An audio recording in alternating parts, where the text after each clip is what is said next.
The following live stream has been approved for appropriate audiences. It may contain occasional strong language and may not be suitable for younger or more sensitive viewers. Viewer inebriation is advised, though not mandatory.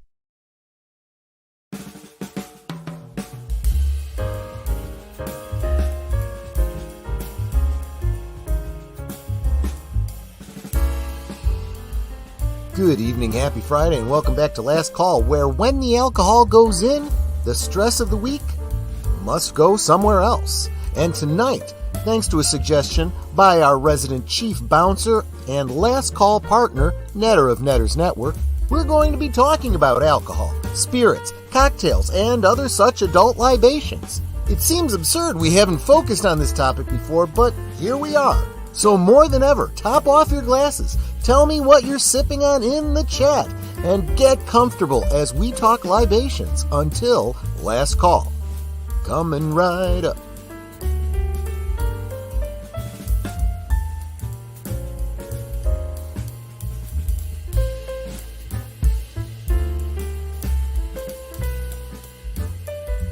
Last Call is streamed before a live audience.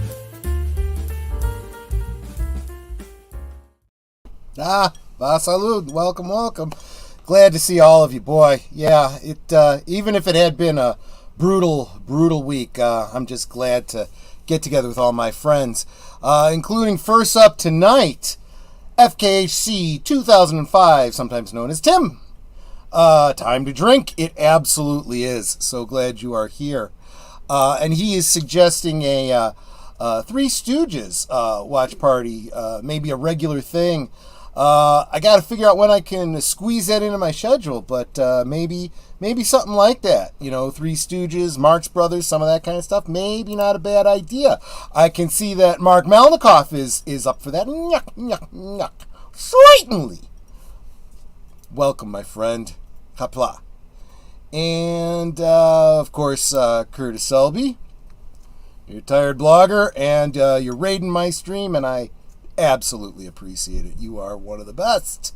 You absolutely are. Just like this lovely bird lady of YouTube, Connie Cleary. Salute and welcome. And there she is, Lady Miss, dropping the flowers and encouraging me. Welcome, Lady Miss. Always great to see you. And Netter of Netter's Network. Love you too. Let's get her in here. This is your topic tonight, Netter. I guess it doesn't make a whole lot of sense for me to ask what made you think of it, but maybe what made you think of it now as opposed to at any other time. I think on like your last Friday night, last call, you had said something and it just triggered, like, I don't know, maybe you were talking more about your drink or something. Maybe. And it was like, hey, he's never actually talked about it's true. Drinks. Other than the drink that I'm sipping on, and as a matter of fact, speaking of which, the drink I'm sipping on right now is, of course, a brown Mumbler. It is brandy, dark vermouth, and a little bit of cola. But in this case, the cola is a Diet Dr. Pepper, and the brandy is actually. Oh, I just realized it's off camera. Let me see if I can adjust my camera slightly. Yeah, there you go. Is a, what is it called? It is a Starlight Distillery Blackberry of Indiana. Don't remember. One of y'all bought it for me. I don't remember who, but I'm sure I thanked you the very stream that I first opened since it. We have a fully stocked bar at the back of our YouTube studio. Plus, we got the Canarble Wagon upstairs in my library, because that's where it lives. It's like, you know what? Why not talk about the drinks that you like, or drinks that maybe you haven't tried yet, but you want to, and like different ingredients and accoutrement that goes with them to be able to make them and that sort of thing. Absolutely. So I'll talk a little bit more about Brown Mumbler later on when we get into the stream. Y'all saying hi to each other, which I super appreciate. And of course, David Pensek. Thank God it's Friday. Let the last call with Troy Pacelli whisk you away. Good evening, Troy. Yes, good evening, David. Good to see you. Let's see. Again, saying hi to each other. And there's the guy I was looking for. Greetings, programs, says Trey of Max World Entertainment. Welcome, my friend. Are you in the middle of a stream yourself? I super appreciate you being here. Always encouraged for you to stop by and have a drink with us. He said he needs to speak with his main man, his brother Troy. Welcome, my brother. You are awesome. Yes, we know this be my brother Trey. Thank you. And salute to deleted scenes. Well, maybe a little late, but that's not bad. At least I am. Let me double check. At least I'm live this time, unlike Monday, where we got 20 minutes into the show, only realizing I hadn't started the stream yet, and I'd been sitting here talking the whole time. JPRPH1, welcome, John. Good to see you, my friend. Let's see. And good. I know that I saw Nate. I haven't gotten there yet. Give me just a second. There we go. I'm back on track. There's Tim. There he is. Greetings and salutations. Welcome, my friend Nate. You are so awesome. PJ of Orville Nation. My business manager shows up and he drops a $3 super sticker, which is, let me see if I can see what that super sticker is. It is a, how do I see? It looks like a little green ducky saying, I can't see what that says because I got no eyes. Yeah, super stickers don't work as well as they should in StreamYard. But then there's $10 from Curtis Selby. Thank you so much, my friend. Super appreciate that. Didn't see a comment with that, but if you have something specific, I'm sure I'll get to it. The super sticker from PJ, it looks like the Hulk's face, because it's all green, and he's kind of doing, like well, I think I got the same one from Deleted Scenes. Thank you, my friend. I really appreciate that. You guys are so encouraging. And Lady Mist has that in her, as one of her pictures. It's like, if that's the sticker. Oh, no, that might just be an emoji, so I might be looking at the wrong thing. Yeah, my eyes are too small. Oh. Not this week, taking a break. The super sticker is the Don't Waste to Die figure-looking guy. See, you would recognize that. Yeah. But I'll be back all next week promoting Nature's Hunger. Are you doing anything, Trey? If I was to shoot you a link, would you be able to join us maybe for a little bit? Because I've never had you on my channel before. I think that would be a lot of fun.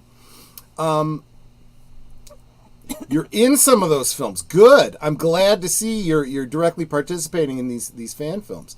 And one of them is actually on a poll right now on Facebook. Well, Netter will have to check that out. I don't do the Book of Face. So I am hoping me promoting the production can push it over the top. Look, Netter can maybe shoot you the what do you call it? The StreamYard link. If you want to jump in here and maybe you can pitch it. And Mark's back. Welcome, Mark. And Tim Hayes. Welcome. What's a brown mumbler? I'll get to that because our topic is drinks, right? So I will really get into our first drink. Netter had a great interview with Alon Carter yesterday. Make sure you all check that out. And you will notice that it was all her and Alon. And I just got a question in at the end. That was all girl talk. So what you saying, Troy? I'm just saying it was a great stream. It was probably better that way.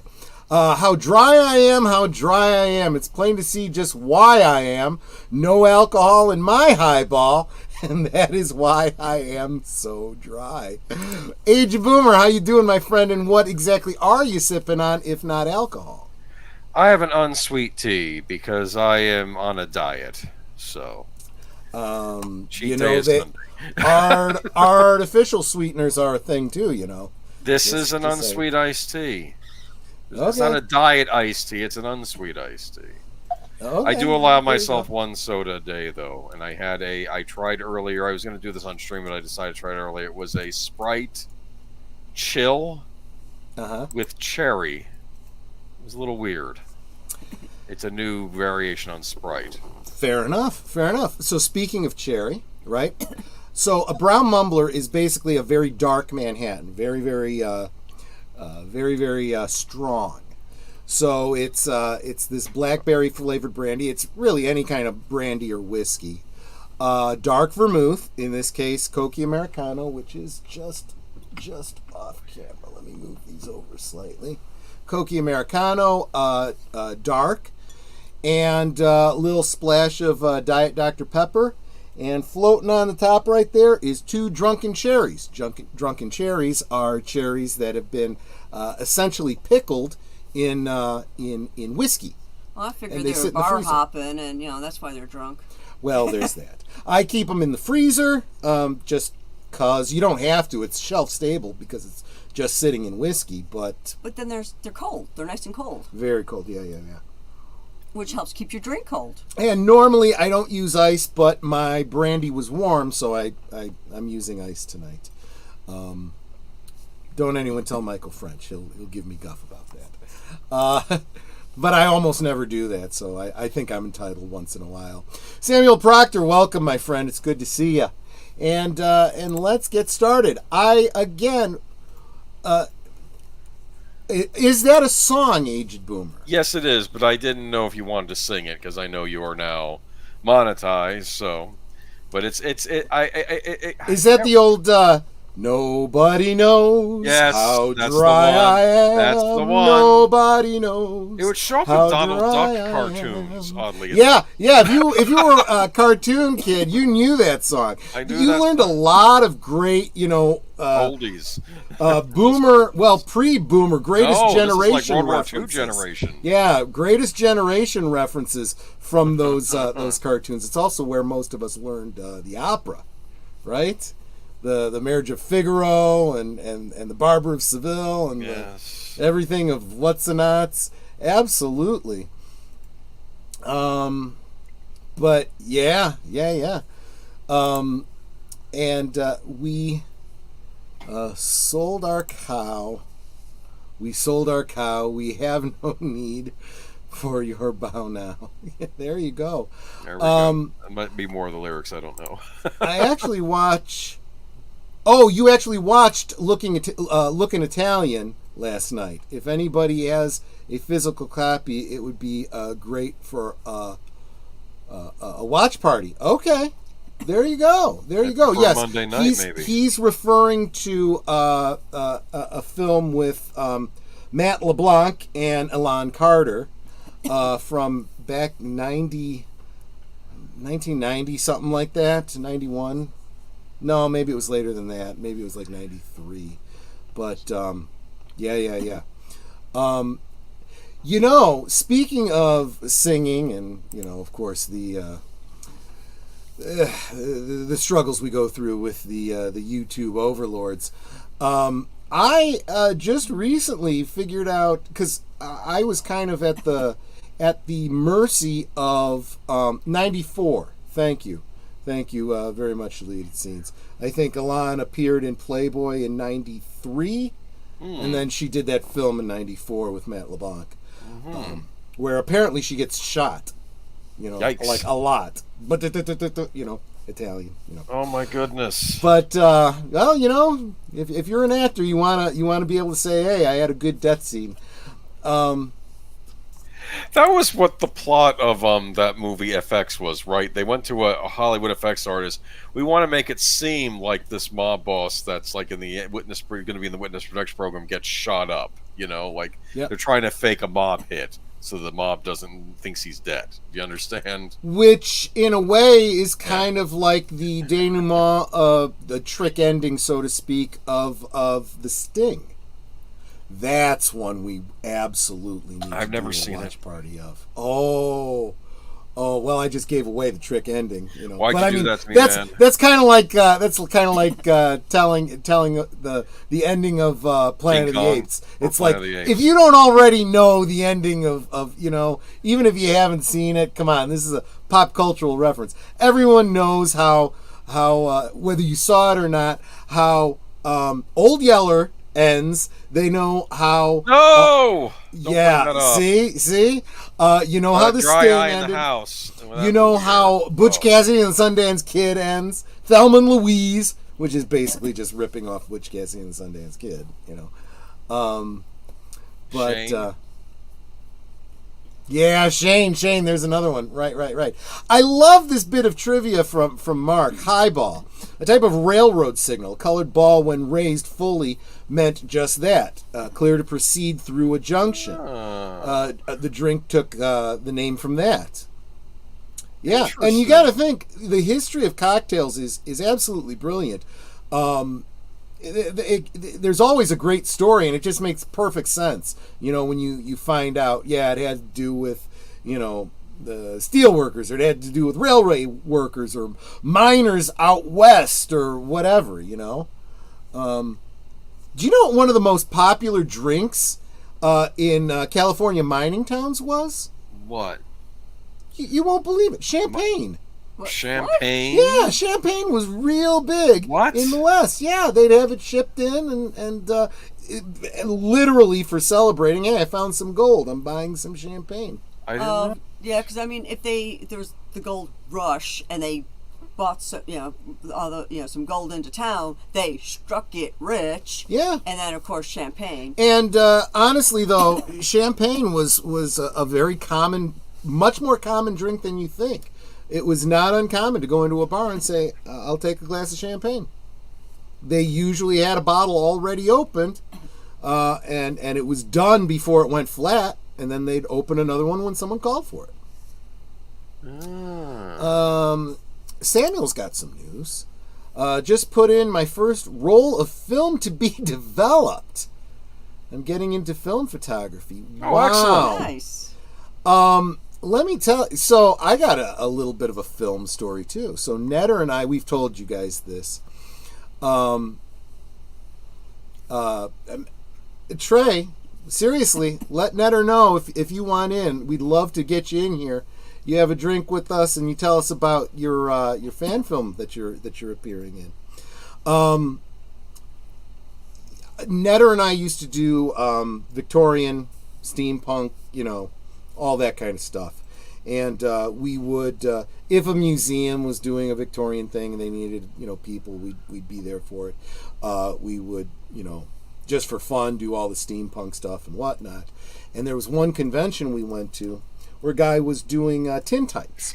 You know, old-fashioned, take your picture with the hood and the big box and everything. And then he'd take the big plate away to a lab he had set up with noxious smelling chemicals. I don't know how this guy wasn't brain dead by the end of the weekend.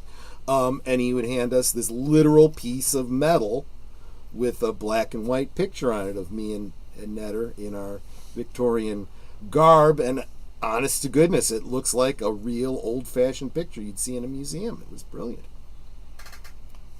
Huh. So it Nate, you look like the Back to the Future picture they took. Kinda, 3, yeah. Champagne was big in California mining towns because everyone there thought they were going to strike it rich. Yeah, and even if they didn't, you know, what are you going to drink? You know, you're going to drink something, right? So what I want to know is from all of you guys, what are your favorite drinks? Oh, are you heading out there, Tim? Is that your way of saying goodnight? That's awesome. Thanks for hanging out with us, my friend. Always good to see you. But by all means, tell me, what are your favorite drinks? Doesn't need to be alcoholic, but if it is, I'd absolutely be interested in it. Let's see. And in France, back in the day, champagne was as common as soda pop. It actually wasn't till the more modern times. Probably wanted to say something. Welcome, Enigma Severus. Unsweet tea is your favorite. Jack and Coke. Yep. I started out with rum and Coke myself, but absolutely. Matanui, welcome, my friend. Good to see you. Black coffee. Would you say black as midnight on a moonless night, Enigma? There we go. Yeah, I like coffee too. Not to get too far down the Tuesday night rabbit hole, but one of the theories that fans have about coffee in the Twin Peaks world, why is it such a big deal and always talked about? There's no calories in it. It gives you energy, and it's kind of addictive. And it makes you poop. Yeah. Makes you poop. This Apparently is coffee interesting. makes you poop. It is a diuretic with a splash. Trey is saying coffee with a splash of honey and tribble milk. Oh, that's funny, tribble milk. But I never thought about sweetening my coffee with honey. That's actually not a bad idea. Don't see why not. You use it in tea all the time, so yeah, absolutely. I don't know. Are you gonna? Should I mention one of my favorite drinks, or are we saving that? Mm-mm. All right. Have you heard of the Scorpion Bowl? Is this like a test of strength, a test of fortitude, or something? No, I don't know. It is typically served in Chinese restaurants. I've had them at Benihana places. Okay. All right.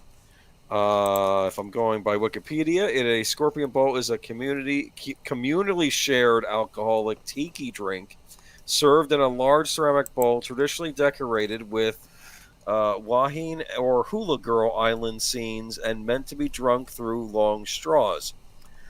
Bowl shapes and decorations can vary considerably. Commonly used ingredients are 6 ounces light Puerto Rican rum, 1 ounce brandy, 6 ounce orange juice, 4 ounce lemon juice, and I guess 1/2 ounce of orgeat syrup. I don't know what that is. Now, I've had these at Benihana restaurants. It's always funny when you order a Scorpion Bowl for one and they give you one for more than one and you drink it all yourself, and you'll be very cheerful by the end of the evening. I'm just going to say that. I would imagine. It usually comes with fruits attached to it too, so it's a fruity cocktail. I'll tell you what, typically those Polynesian, sweet drinks, Polynesian Chinese those restaurants. sweet yes. drinks are dangerous. They go down smooth, and you get liquored up just as fast as anything else. Jello shots. Yeah, Netter took me out when we were dating. I had just turned 21. I had zero experience with alcohol. So, guys, just remember, she's the one that got me my first, not only my first drink, my first drunk, but she bought me Jello shots that I was just drinking them all night. Had no idea there was alcohol. Yeah, and you said they're going, $2.50 for this little thing. I thought it was insane. What are we spending $2.50 for these little things of Jello? That made no sense to me. Had no idea they were all liquored up. It doesn't hit you until you go to stand up, and I went to stand up and I sat back down again. I was like, oh boy. Wow.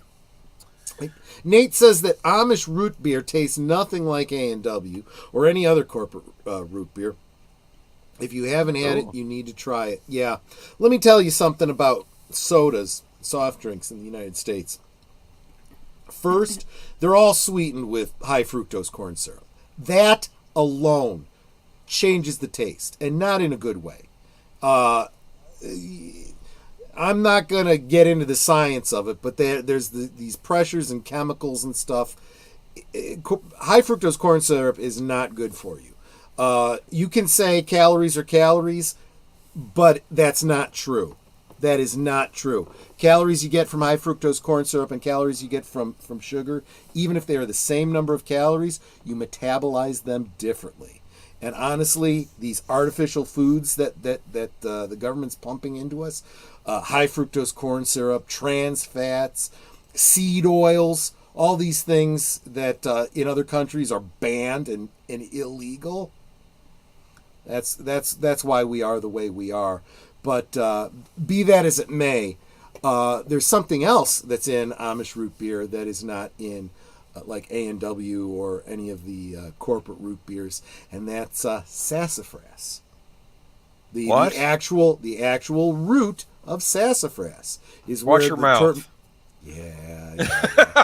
is where root beer gets the root part from, and nobody uses that. Just like Coca-Cola has no cola in it at all. What? Used to be cola extract. Now it's all artificially flavored with caramel color. Yep. But if you go down to Mexico, real cola and real sugar. That's why it tastes so different. Yep. Oh, White Russian. Yeah, Connie, you bought me a White Russian one time. It was the first time I'd had a White Russian because of you, Connie. That was a good drink. That was a very, very good drink. Honey helps with antitoxins and strengthens the immune system. Yes, it's absolutely true. There are antibiotic properties to honey. Not raw honey. Now here's another one.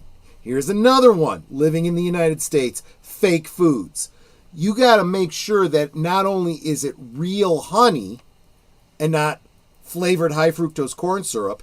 Yes, most of the honey that you buy in the grocery store is just high fructose corn syrup. But it needs to be raw honey, and most of the actual real honey you get in the grocery store is what do they call it? Pasteurized. So you want raw honey. That's something else that you can get from the Amish or from your local beekeeper. And let me tell you something. If I'm going to put honey in any of my drinks, it's going to be real raw honey. Yeah, it's great for the vocal cords. It's actually the best thing that you could take for a cough. It's better than any over-the-counter cough medicine, as long as it's for anyone over the age of 1 year old. Because under 1 year old, you haven't built up an immune system, and there are some bacteria naturally occurring in honey that can be very dangerous for children, but for most people, absolutely safe. You know what I like? What's that? I like the Luden's cough drops, the cherry flavored. Not a bad option. Do you know what's in them and what the active ingredient is? Oh. Pectin. It's literally just gelatin. It's a hardened gelatin and cherry flavor and sweetener. Yeah. So you know what else you can have if you don't have Luden's? An apple. An apple? An apple has a lot of pectin in it. That's where most pectin comes from. Really? And or at least most vegan or vegetarian pectin comes from apples. And so you could say that an apple a day keeps the doctor away. Well, it'll keep your cough away, which will decrease the symptoms. So yeah, there's that.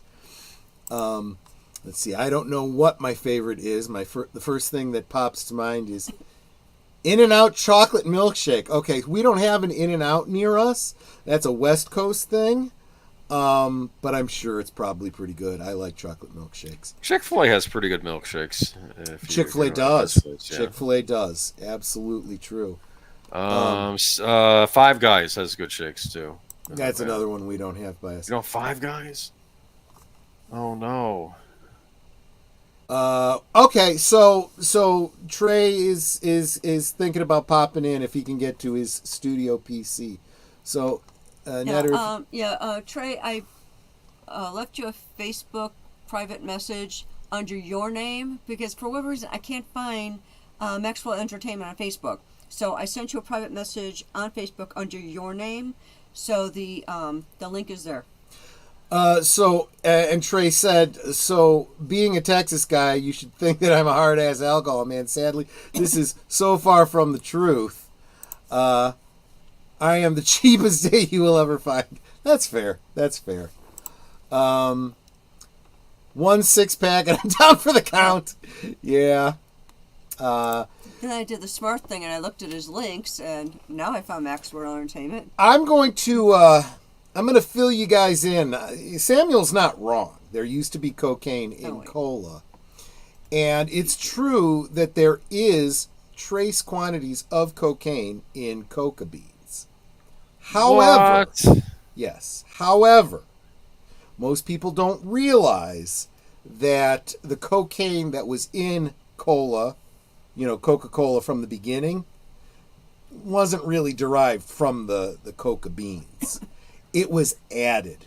It was added to a lot of stuff. It was added to alcohol to make a tincture, laudanum, and there was a lot of use of cocaine for medicinal purposes, and the original reason that you drank Coca-Cola was as for medicinal purposes. Turns out it not only was it the cocaine that just made you feel better, but all the things that people think that it's good for the cough, it's good for an upset stomach. There are much, much better things. It's really not that good for those. Mm-hmm. But yeah, just like decaffeinated colas, all they did was just not put cocaine into it. It's not that they ever had to take it out. And it's the same thing with the caffeine. Because they're not even using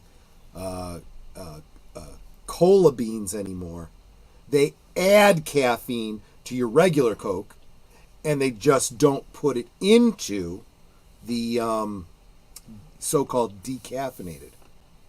That's not the same as coffee. Coffee naturally has caffeine in it, and they actually have to remove the caffeine from it by filtering it through formaldehyde. I kid you not.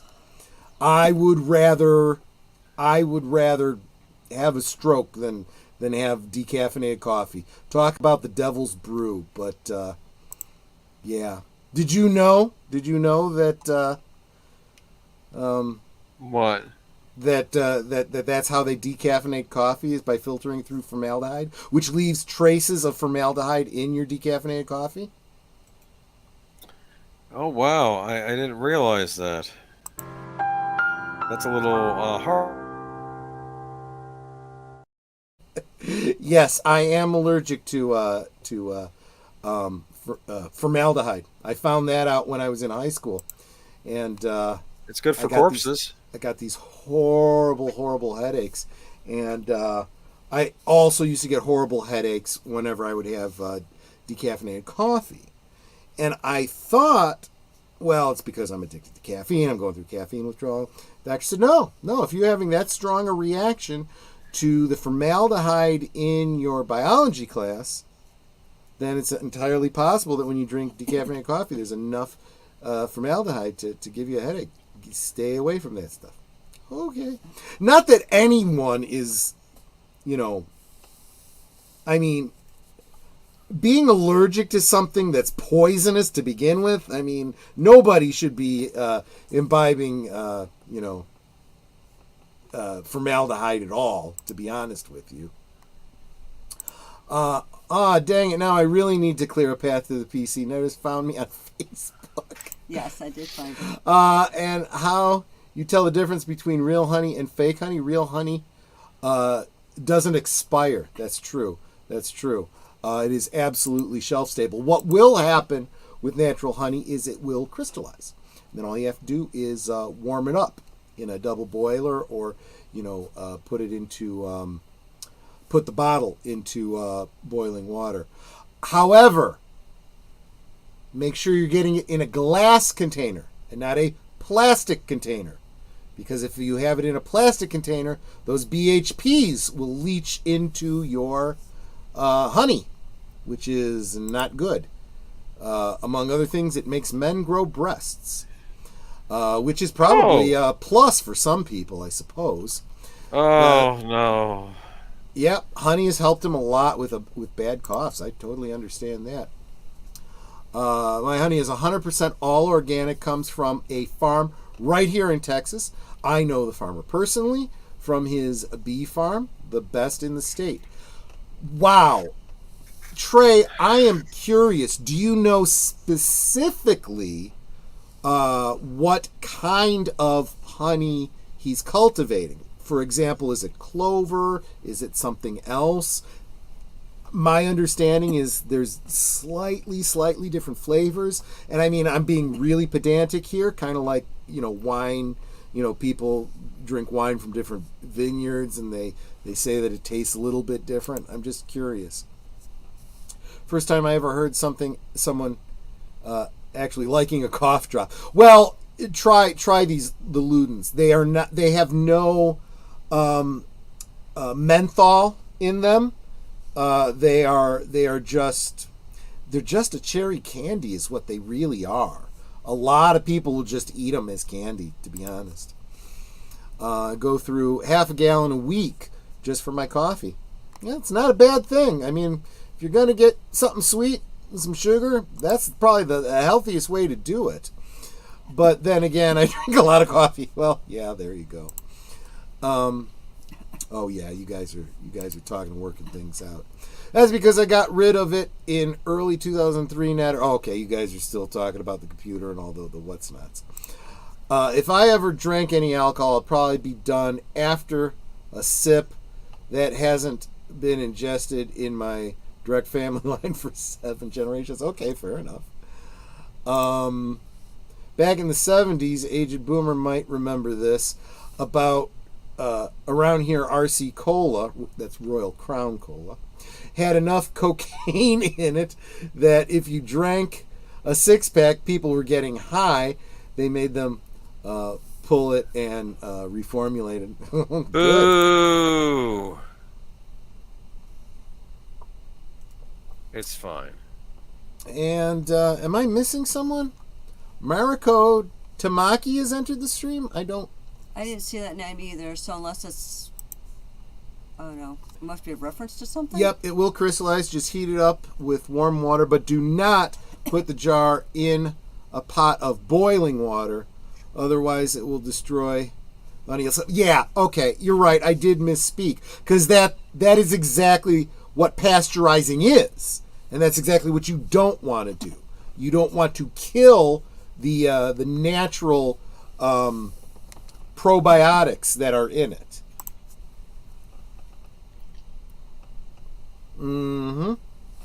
Real honey, 3,000 years old, still good. You want to know something else? They found bog butter in Ireland that was definitely hundreds of years old. I don't know if it was as much as 1,000 years old, but it was hundreds of years old and apparently still good. They did have to wash it. That's what original salted butter you'd have to do. To keep your butter, you would salt it, and you'd mix in that salt, and then it would stay pretty much forever as long as you kept it cool. If it stays cool, it won't go rancid. And that salt killed all bacteria, and that's why if you packed it right and buried it in a bog, it would stay cool pretty much indefinitely. And the salt, again, would kill all the bacteria. But then, in order to eat it, because it's so salty, you then have to rinse it with water, right? Until you get all, most of that salt out. It's still going to be salty. Yep, that's the way butter was done back in the day. From another YouTube streamer, Mariko Tamaki is a modern Marvel Comics writer who only writes about them eating food. Oh, okay. I didn't know that. That's interesting. Yep. Oh, yeah, guys are getting in the middle of other people's conversations here. Every time there'd be a food tangent in a stream, we'd say, Mariko Tamaki has entered the chat. Okay, fair enough. And the Bosco Scenario, welcome. Good to see you, my friend. You're over on Netter's channel. And there we go. I think we are now caught up with the chat. So I mentioned in my monologue, beers, wines, spirits, and cocktails. Do you know the difference? What's a spirit? Spirit is a distilled alcohol. So wine is a fermented alcohol, right? And actually, technically, so is beer. Beer is made from grain, and wine is made from fruit, not necessarily just grapes.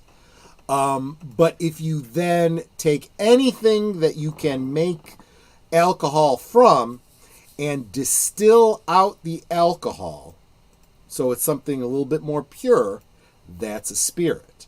And of course, that spirit's going to carry with it the flavor of whatever it came from. So a brandy, for example, is a spirit refined from some sort of wine, right? So it's going to carry with it some of the flavor of the wine, but it's also going to have a strong flavor of the barrel, the wood that it is stored in.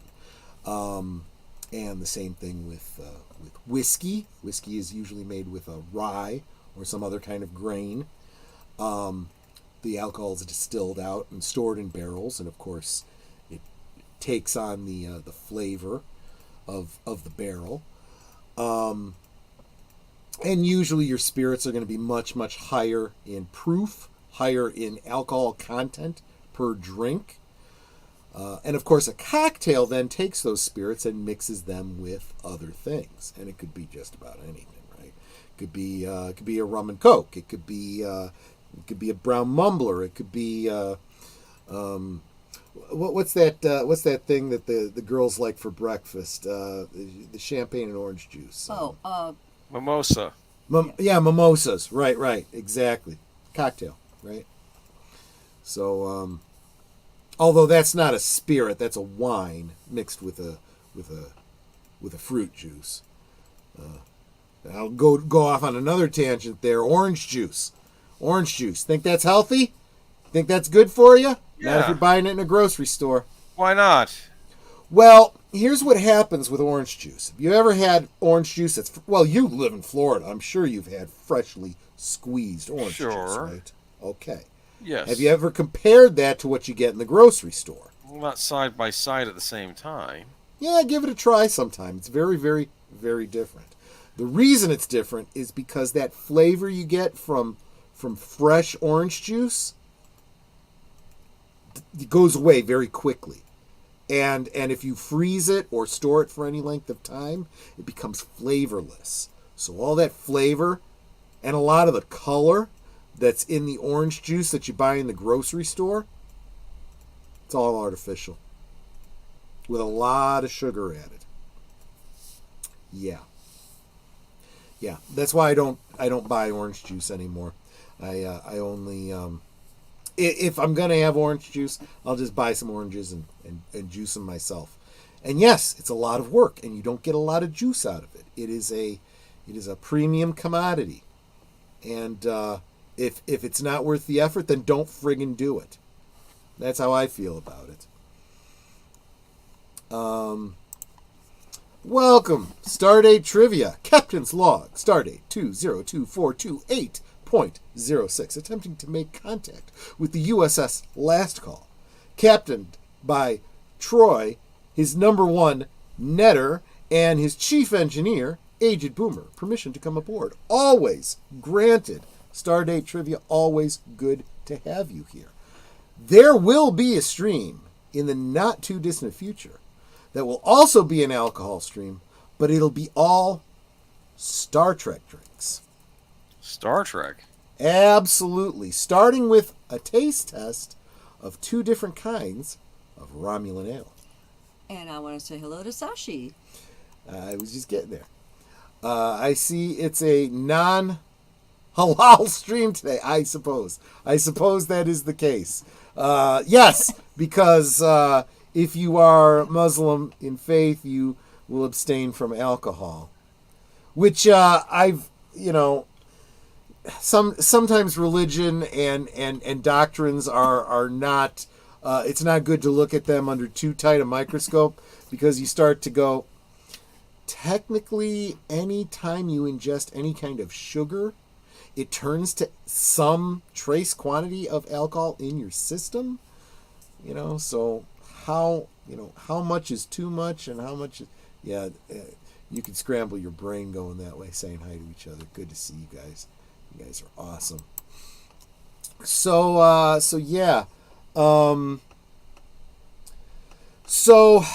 here's where it starts for me, right? I grew up, you guys all know, I grew up in an Italian-American family, right? My grandfather, his name was Mario, and he was a truck driver for most of his life. Then he retired. Actually, he retired before I was born, at least from truck driving, because, and those of you guys that know truckers or truckers yourself, it kind of messes up your legs and your back driving for long hauls and whatnot. And so he retired from that, and he always kind of walked with a little bit of a limp because of some nerve damage that it had done to his legs. But he retired from that and started working at a gas station near his house in Westchester, Illinois. And I used to hang out with my grandparents, at least once a week. Sometimes I'd spend the night so my parents could get some time together, or just get a break from me, I think is really all it was. But I used to love that. And sometimes, I'd go out to restaurants with them, Italian restaurants and whatnot. And whenever we would, my grandfather would always order a martini. And I don't know, I must have been about 6-7-year-old Troy was like, I'd like one.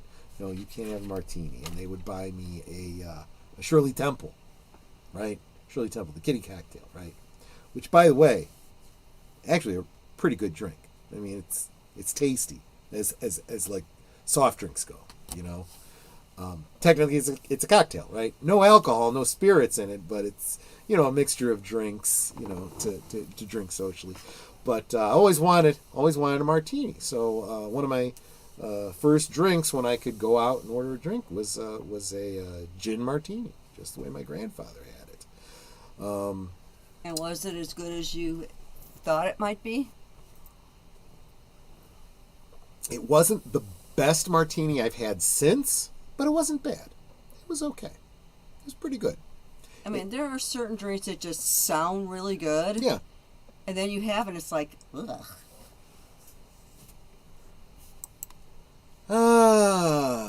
Anyone heard of Talk? It's a local traditional alcohol. Local to you, Sashi? Because no, I don't think I have heard of it. Do you know anything about the distilling process on it and what it's,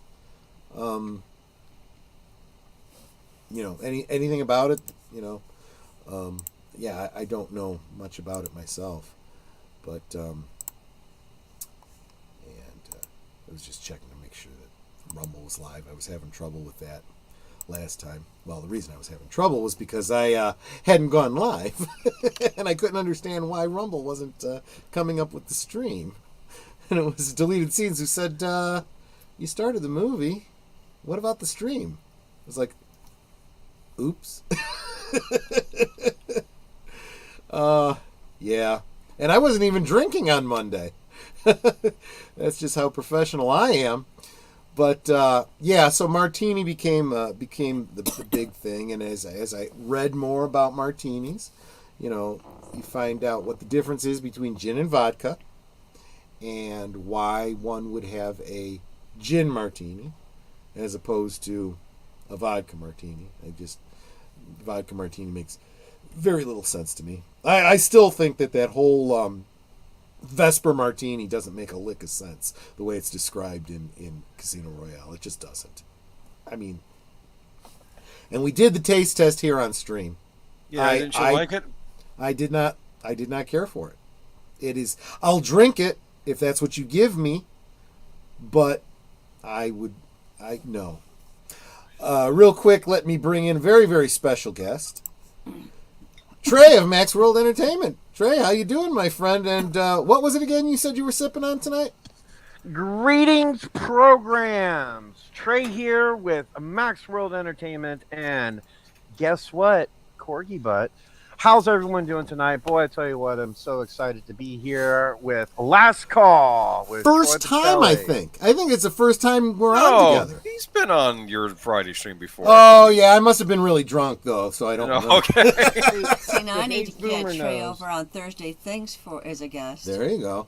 There you go. See, if Age Boomer remembers, then obviously I've been here. So thank Maybe you. early on when you started, I think. Well, no, actually, now that you say it, I know. Well, you've been in the chat a lot of times. That's how you got your blue wrench, because the whole idea is you're supposed to come in, you're supposed to drop the links to your channels now. I think he was talking about fan films, I believe, when he was on. Yeah. Max World Entertainment is a great channel for a lot of these great, especially Star Trek, but not just Star Trek, fan films. But No. I'm going to do it. I'll go ahead and do it. Okay, I love you guys, but you know what?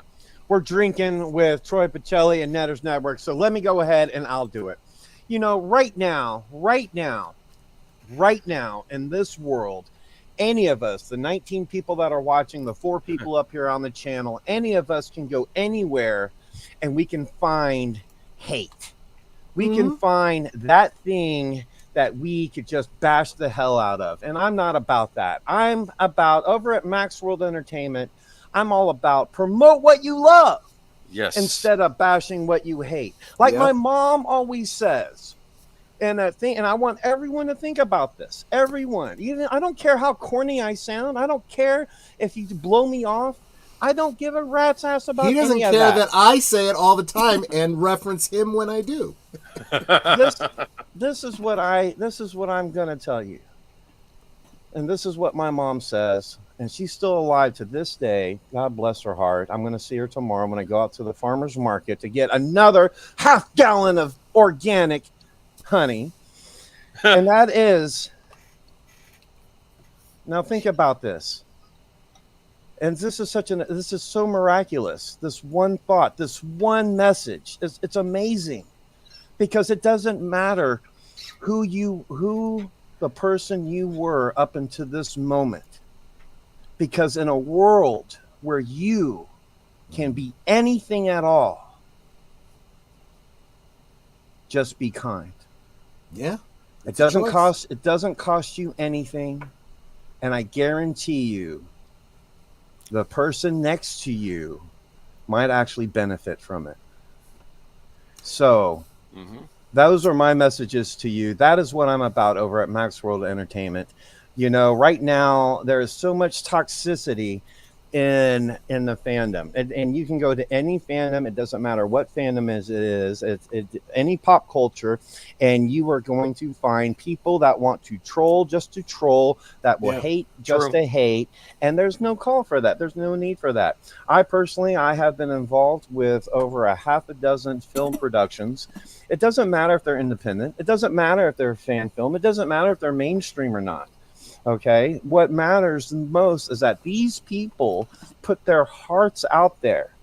They are passionate about the cultures and the topics and the films that they choose to represent, and they put their heart and soul into it. Sometimes at the cost of their money, sometimes at the cost of relationships and friendships, but they do it. And then when they're finished with their product, they put themselves out there for you to judge. Now, I ask you this. Who are you to judge them? Have you done what they have done? Have you walked a mile in their shoes? Absolutely not. And if you have, then kudos to you. And then you should know how hard it is to do what they did.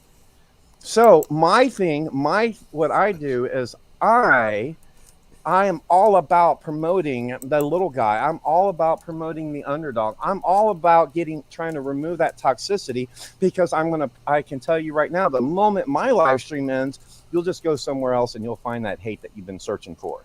And that's wrong, because you should be searching for the things that you love, and you should be wanting to talk about the things that you love, because I guarantee you it's the things that we all love that we have more in common with than we realize. Sadly, you don't even have to look for it.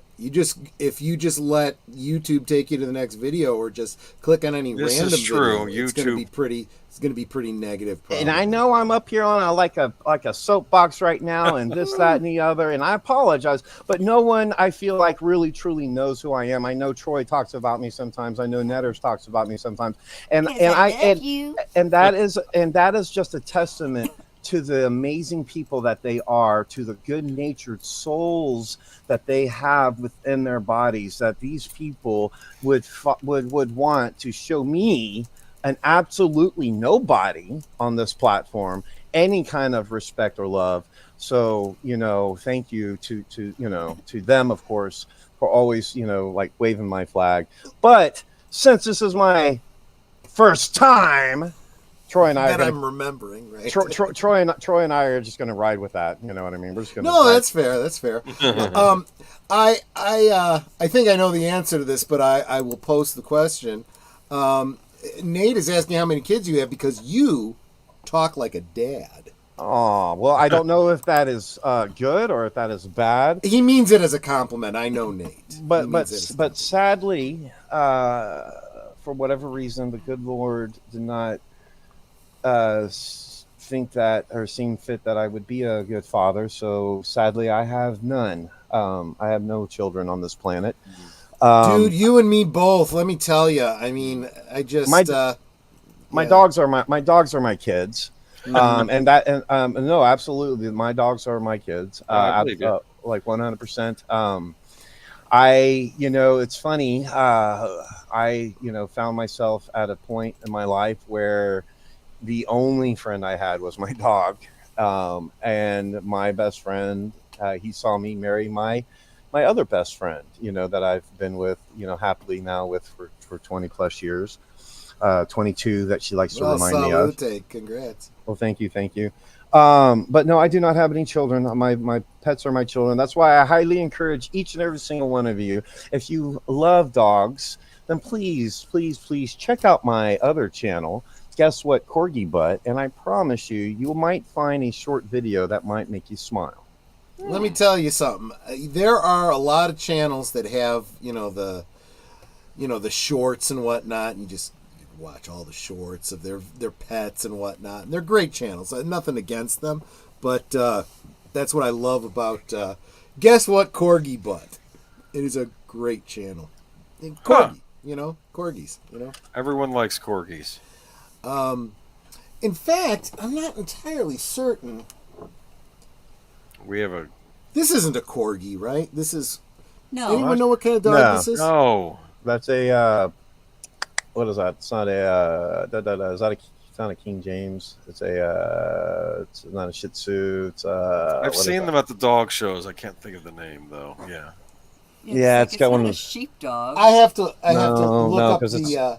It's literally not even a knee high. I just got it from Etsy. It's shh, don't tell. Well, I'm not even going to say who it's for. It's a Christmas gift for somebody. But yeah, I'm putting together some custom Mego figures for a friend of the channel, and that's going in with them because reasons.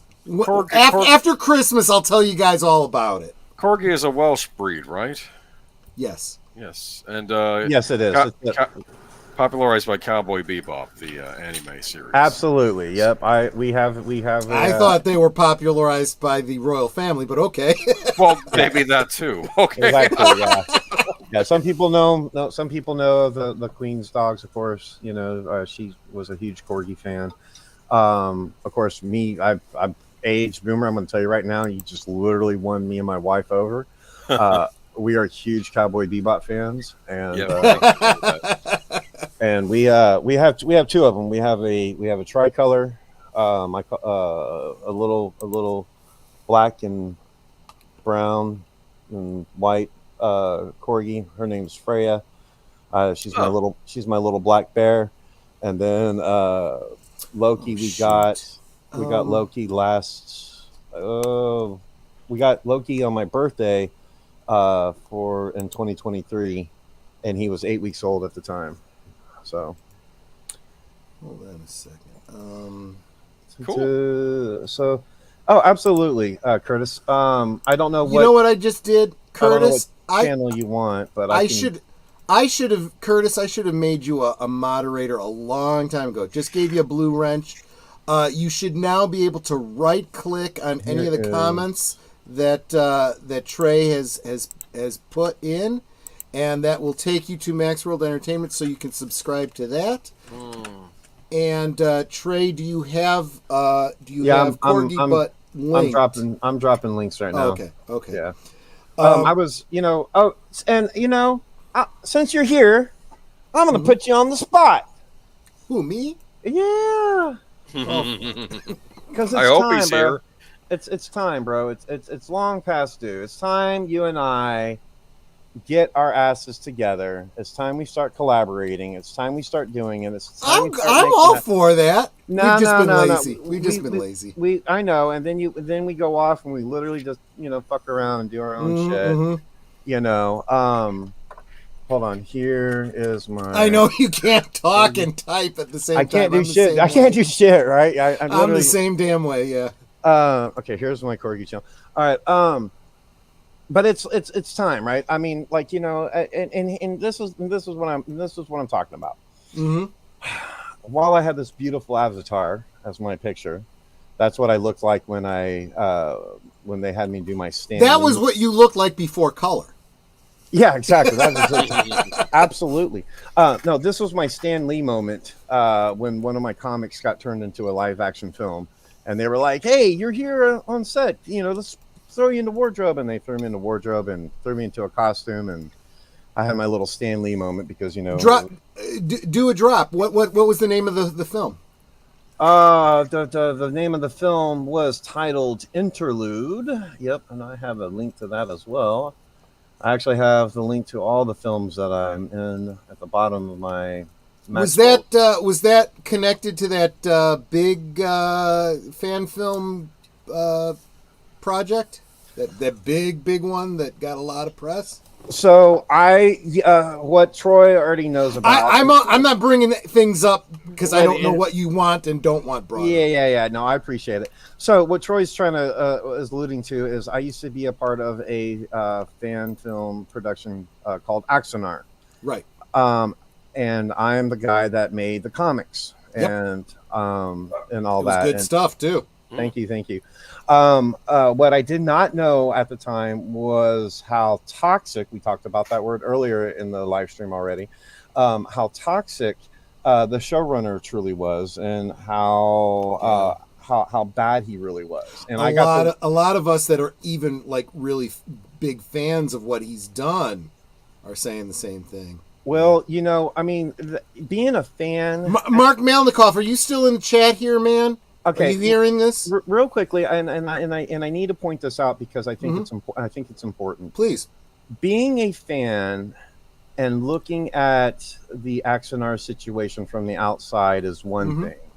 Mm-hmm. Living at the guy's house like I did from October, November, December in 2019, and getting to witness it firsthand is something completely different and on two separate worlds. Completely different level, yeah. So while I appreciate a fan's perspective, looking outside and hearing rumors and that kind of thing, I lived it and I saw it firsthand, and I can tell you right now, all that shit is true. one of the things that, and I don't like normally do this. We are being a little bit oblique here. Mark and I have talked about this because we both backed the project and whatnot. I look, if nothing else, if we get nothing else out of it, I don't care. You know, it is what it is. But we are really pissed because there is, and we see this in Hollywood too. You're talking about negativity, Trey. There is, you know, the quality of product you do, your vision, right? And there is your marketing behind it, your personality, right? And how you sell it, right? I feel like, and this is me just being a little self-deprecating. So, guys, you know, you guys in the chat might want to help me out here a little bit.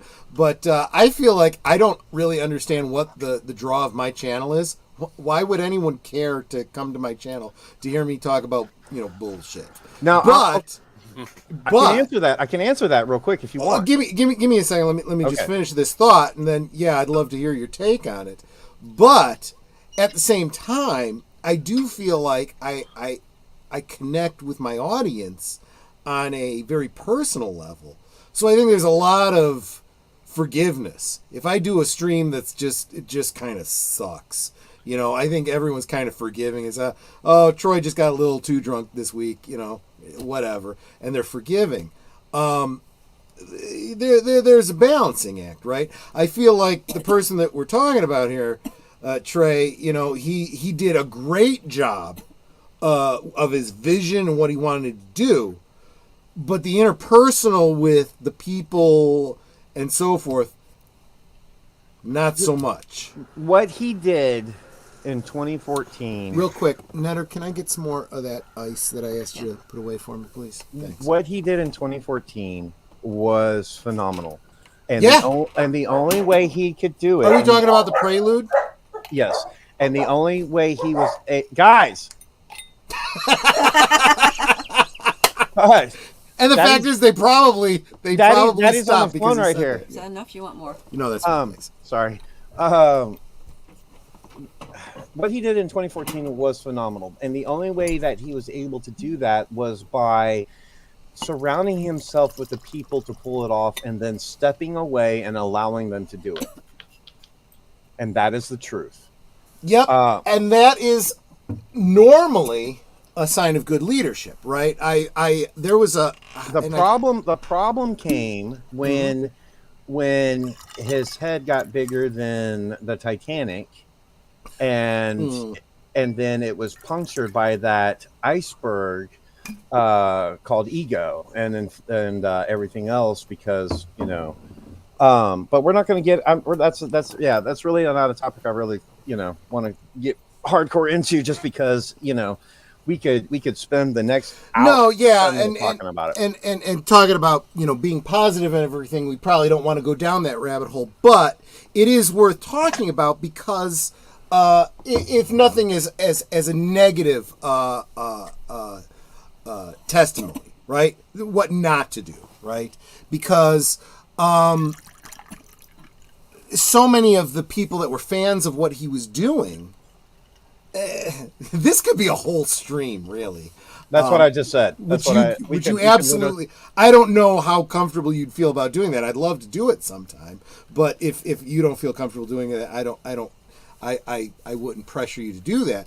But what he did had the fans fired up, but he got very antagonistic of the IP holders. He got greedy. He got greedy. Very okay, greedy. I was being a little bit generous, but you're no. Right. Like I said, I lived it. I was there. Okay, fair enough. One of my really good friends at the time was in a lawsuit with him, and while I was at the studio, working out of the studio, I found and was holding in my hands the reason why my friend was in a lawsuit with this person. I cannot go into more detail than that. No, of course not. But think about what I just said. No, I get you. Troy's in a lawsuit with Age Boomer, and I'm at Age Boomer. It may Studio. happen one day. And I'm at Age Boomer Studio, and and I find the reason why Age Boomer is suing Troy Vitelli. Yeah, it's bogus. It was bogus. It was all crap. It was all Fugazi. Yep. It was all literally, and that's the thing. I don't want to, and here's another thing too. This person here, when he decides he is through using you, he will use the legal system, our United States justice system, to hurt you and to penalize you. Yep. And let me tell you now, living in fear of such a thing, because this person is he's past the bar, so he does all his own legal write-up. So it doesn't cost him anything. It costs him pennies on the dollar to file a lawsuit against you, and it will cost you thousands, tens of thousands of dollars just for you to defend. It will the process is the punishment in a situation like that. It will destroy your life. It will destroy your family. It will destroy everything that you hold dear. And living in that fear of someone that can do that to you, just because you made a comic, because you were excited about the film they made. Yeah. Let me tell you right now how hard it is sometimes to hold in and to hold back that hate and to hold back that negativity. There's an incredible irony there, Trey, because these are the exact same problems he's been having with the IP holder. It's like he's literally doing what they are to the people that would otherwise have supported him. I mean, it's like it's just crazy. It's crazy. It's a lot of reasons why and don't get me wrong, I and my followers have heard me go off on these tangents before, talking about U.S. IP law and stuff. It pisses me off. It really does. This whole idea of the way we deal with ownership of intellectual property is very, very, I'm being generous to say it's very, very flawed. Especially stuff that should have gone into public domain a long time ago. But right. Okay. But be that as it may, I and stop me, Trey, if I'm going over territory you've heard way too many times. But I have drawn the comparison between Star Trek and Star Wars. Whether it's Paramount, CBS, and Lucasfilm, and I'm talking Lucasfilm before Disney, and how they dealt with their IPs. Paramount CBS was always big on going to conventions, seeing who was making stuff that infringed on their IPs, and hitting them with cease and desist letters. Whereas Lucasfilm, I don't know if they ever dropped a bunch of cease and desist letters on people, but what they would do is they would go to conventions and see what people were making. And then they would go to their licensees and say, these guys are selling lightsabers for $300 and they don't do nothing. They're just, replicas in plastic. Can you make this with electronics for a reasonable price? And Kenner or whoever would go, oh, hell yeah. And for, $20, they'd put out this plastic thing that made whoo, whoo, whoo sounds, and, I mean, so the fans react to that by going, I want a phaser. I want a costume. I want a this, that, and the other. And they start making their own stuff. Because what choice do they have? They're not getting it from the IP holder. The IP holder seems allergic to making money. Wow. Can I ask you a question about that, Troy? I was at a Star Trek convention, as I mentioned before, like when I was younger, and they had like these really cool tricorders that looked like exact replicas. Those were not made officially. Is that what you're saying? They were made. Well, I don't know what you saw. Okay. I mean, it depends on when you went, because it was back in. Go ahead. When? I want to say maybe it was 89. Okay, then no. During first season of TNG, that's when I went. Yeah. So here's the thing. Up until that point, wow, there were no licensees making that stuff, so fans were making their own stuff using vacuform and their own electronics, and they were charging like $300 for a phaser or a tricorder or whatever. It looked really nice. That's probably why it called Yes, it did, because it was a fan doing a boutique style prop replica. But eventually, after Next Gen kind of took off, you had companies like Playmates and whatnot going, hey, we could do that. And then they would put out, the Next Gen tricorder for like $20.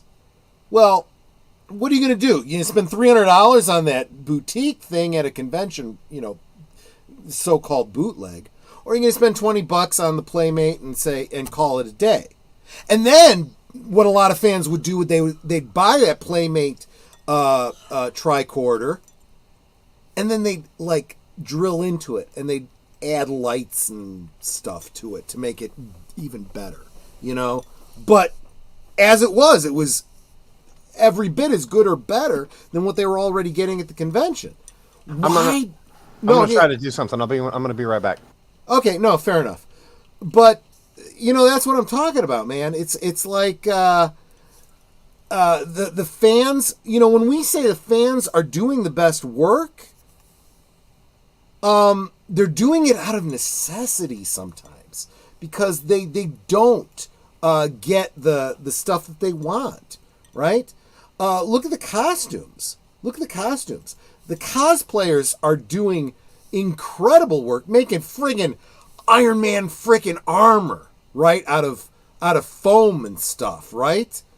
What company is making that, right? And there was talk for a long time about Paramount CBS going to conventions and saying, anyone that comes in with a costume that doesn't have a label that's licensed, they're not going to be allowed in. And I said, the first time that happens to me, I will tell them, okay, tell me where the Paramount booth is that's selling this costume, and I will go buy it. They're not? Then you're leaving money on the table, and fuck you. And did you just join on a different ID or something? I'm confused. You're here twice, Trey.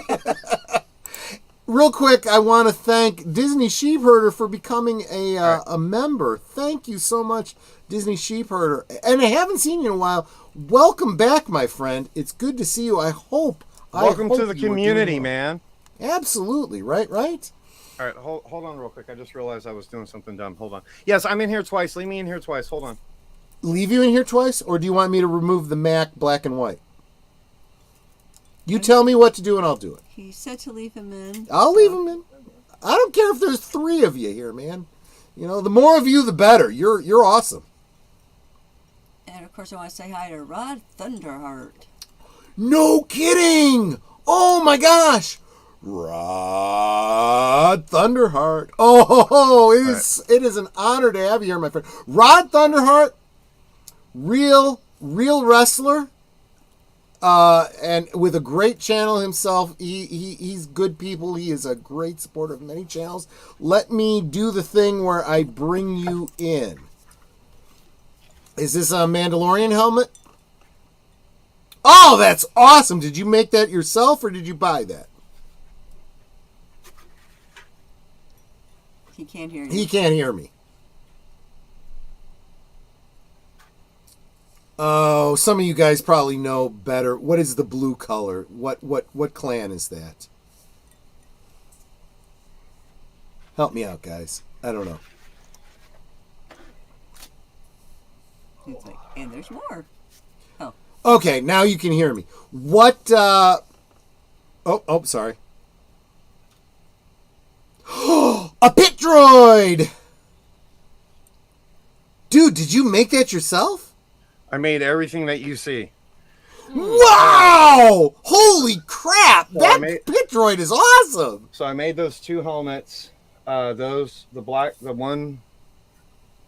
one here. was a prototype. And of course, this does not go down. Sure. This was the second prototype. Because you were talking about, making that bootleg Star Wars stuff. Yeah. And the viewfinder goes down. Okay. Nice. Damn, man. Yes, I 3D print everything that you see. Oh, it's 3D printed. Okay. Yep. This is Phil. Phil. Yep. It's short for 3D Phil, 3D filament, and Phil. Oh, I get it now. Okay. and Phil, he's got 14 points of articulation, and he's actually 1 to 2 scale of a normal pit droid, because a pit droid stands at 3 feet or 44 or about 45, 46 inches and tall. And this guy, that's about 23 inches or so. He's about he's literally 1 inch under a half. Do you have a piece inches. of glass in where that eye hole is? Is that, or a piece of plastic? No. So what I did there, it's reflecting. Really cool. Yeah. So I used a different paint there. Because I wanted to give it, because like I said, a gloss paint. Okay. Gotcha. He's a prototype, right? Since he's 22 inches, I'm going to make a 1-to-1 scale, which will literally be, like 3 feet tall. He'll stand, pretty tall. But like I said, you were talking about making that bootleg. Also, you were talking about what I'm going to do when I make the 1-to-1 scale. You were talking about drilling in, right? Yeah. I'm going to drill into the 1-to-1 scale. And I'm going to give him a speaker, a camera. Holy cow. That makes perfect sense. Yeah. So there's the, anyway, I haven't even debuted this guy anywhere. Not even on my. Wow, I feel honored. You chose my channel to. This is literally the first time I've debuted him. I mean, I've shared pictures on Facebook. So if you follow me on Facebook, I got to thank Disney Sheepherder. He just gifted 5 last call memberships. Damn, that means I got to update my closing credits. But thank you so much, Disney Sheepherder. You come in, you become a member, and then you gift some more. You are awesome. I have the best audience in the world. No offense to your audience, which I know there's a lot of overlap there, Trey. But no. And thank you for this. That was a perfect segue. Earlier tonight, you said. I'm not sure why people. I'm gonna remove your other. No, because I got to go back to that one. I got to go back because there's. Okay. Yeah, there's no. I don't understand why, but okay. Okay, so this one that I'm talking to you from now, I'm in my actual studio. Mm-hmm. There is no chair. It's a stand-up. You're going to go to the other computer. I understand now. Okay. Yeah, and now I'm going to go back to the work computer in the living room where I can sit down. Guys, you don't even understand the crap we go. This is the same kind of bullshit I deal with 2 computers trying to do the Monday night the movies. You guys have no idea. Sometimes the effort that goes into these streams behind the scenes. It's fun. It really is, but it's a lot of work sometimes. Do you want me to say who got those 5 memberships? Yeah, please go ahead and read them off because I'm too blotto to figure it out myself. That, and I can see the tiny. Sashi was gifted a membership. Sashi is now a member. John Pontelier. I'm too drunk to say it. JPRPH1 was given one. Yeah, JPRPH1. Yes. Outlaw Bill was gifted one. Matt Cheatwood. Oh my gosh! Have I not been paying attention to the chat? I didn't realize that Outlaw Bill and Matt Cheatwood were here. Welcome, guys. Logical Spark. Logical Spark. Welcome, my friends. Yeah, I'm gonna have to update my. They may not be. I was gonna say they may not be here in the chat. I mean, it's how YouTube does it. When people are gifted, it's just whoever is a part of your subscriber count. I did not realize that. I did not realize that. That's pretty cool. That's pretty cool. I thought you had to be in the chat at the time in order to. Mm-hmm. That's cool. Yeah. And do you still? I know it used to be, and it may still be this way. you have to set your membership on a channel to accept gift memberships. I'm sorry, what was that again? I apologize. So there is a YouTube setting in your ID where you can set it per channel, I think it is, to accept gift memberships. Yeah, at the top, there's a little thing where I want to say it's the 3 dots, and then you have to say something like accept memberships or something like that, or gifts, or I forget how it's worded, but you have to enable that for yourself as the person in the chat so that you can get those. Holy crap! This is huge. I just got a membership from Rod Thunderheart. Oh, this is awesome, Rod. Thank you so much. I am honored just because of who you are. He is. Oh, and Rod said it's a YouTube setting, but I know I've also seen it at the top of the chat because I've had to accept that before. But yeah, there's a bunch of channels that I go to, and I set it to accept memberships because. Well, before I became a YouTube partner, as they call it, I couldn't justify as many memberships as I had. So I had to say, if anybody is giving away memberships, I'll definitely take a month of membership to whatever. And there's a bunch of channels that I became a member of because people bought them for me. But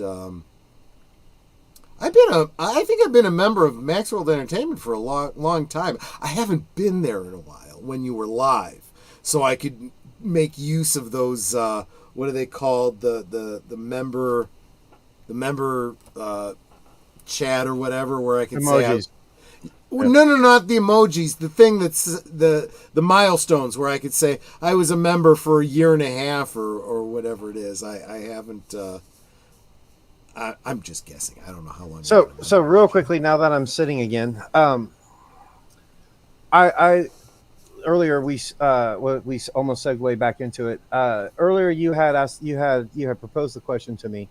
You said, "Well, I'm not sure why, I have the followers that I have, or the people here, Yeah, these guys are my kind of crazy, I guess. So I'll tell you. Okay. I'll tell you why. My opinion on it. It's because you care. You care about. You care about this channel. I do. You care about the topics that you talk about, and more importantly, you care about the community. And I really care about the community. I'll tell you what. I notice when there's people that aren't there, that are usually there and are missing. And when I give away a blue wrench. And right now in the description below, everyone who's a blue wrench is listed, and there's some people I haven't seen in a while, and it's like, so real quickly, I want to finish because I feel like. Oh no, I'm sorry, I didn't realize I cut you off. I'm sorry. Yeah. I mean, that's another one of your amazing perks is that you listen so well to your people. I try. That was a joke. I try. I try, but the more I drink, the more age boomer got fugazi I get. No, and with those things, with caring about your channel, with caring about the topic of conversation, and with caring about your community, you do one thing which a lot of YouTubers, a lot of small YouTubers, and myself included, you are consistent. I try to be.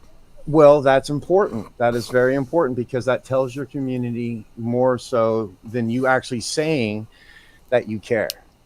For example, and something else that I'll share, that is, oh, look, I'm doing all kind of firsts tonight, and it's because I'm on Troy's channel. That's okay. Troy won't remember because he'll be too sloshed in the morning, right? But that is why Age Boomer is here. He's my designated driver. He reminds me of anything I forget. So yours truly. Well, there's no easy way to say it, but I've come to grips with it here recently, so it's a lot easier for me to say it. So yours truly suffers from a number of from a number of mental illnesses. And back in January, late January 2023, I had a complete, I think it was my second all-time, fucking complete mental fucking breakdown. You had a hard time, I know. Yeah. I mean, no, dude, it was like I went from 700 friends on Facebook to 190 something friends I got now, because I I had my Jerry Maguire moment, and I literally quit Max World Entertainment because of the toxicity just surrounding the fandom. Yeah. I left over 30 something Star Trek and sci-fi groups, and because I did all that, and it doesn't matter, it doesn't matter to it doesn't matter to my community, I guess I should say. I mean, it does on an individual level. Like if I were to sit down with Troy or Netters and be like, hey, I had some shit fucking going on, it would matter. It would matter. But on the whole, on the outside, on the general, it doesn't matter. To my community, I straight up told them, I don't give a fuck about you. I quit this channel and I'm out of here. And I was gone. I was gone for 6 months, 7 months. I was gone. And when I came back, it's I lost people straight up. I lost channel members. I lost patrons. I am so glad that during that time you didn't close down your memberships. I've had other channels do that, and it's like, dude, I don't care that you're taking a sabbatical or whatever.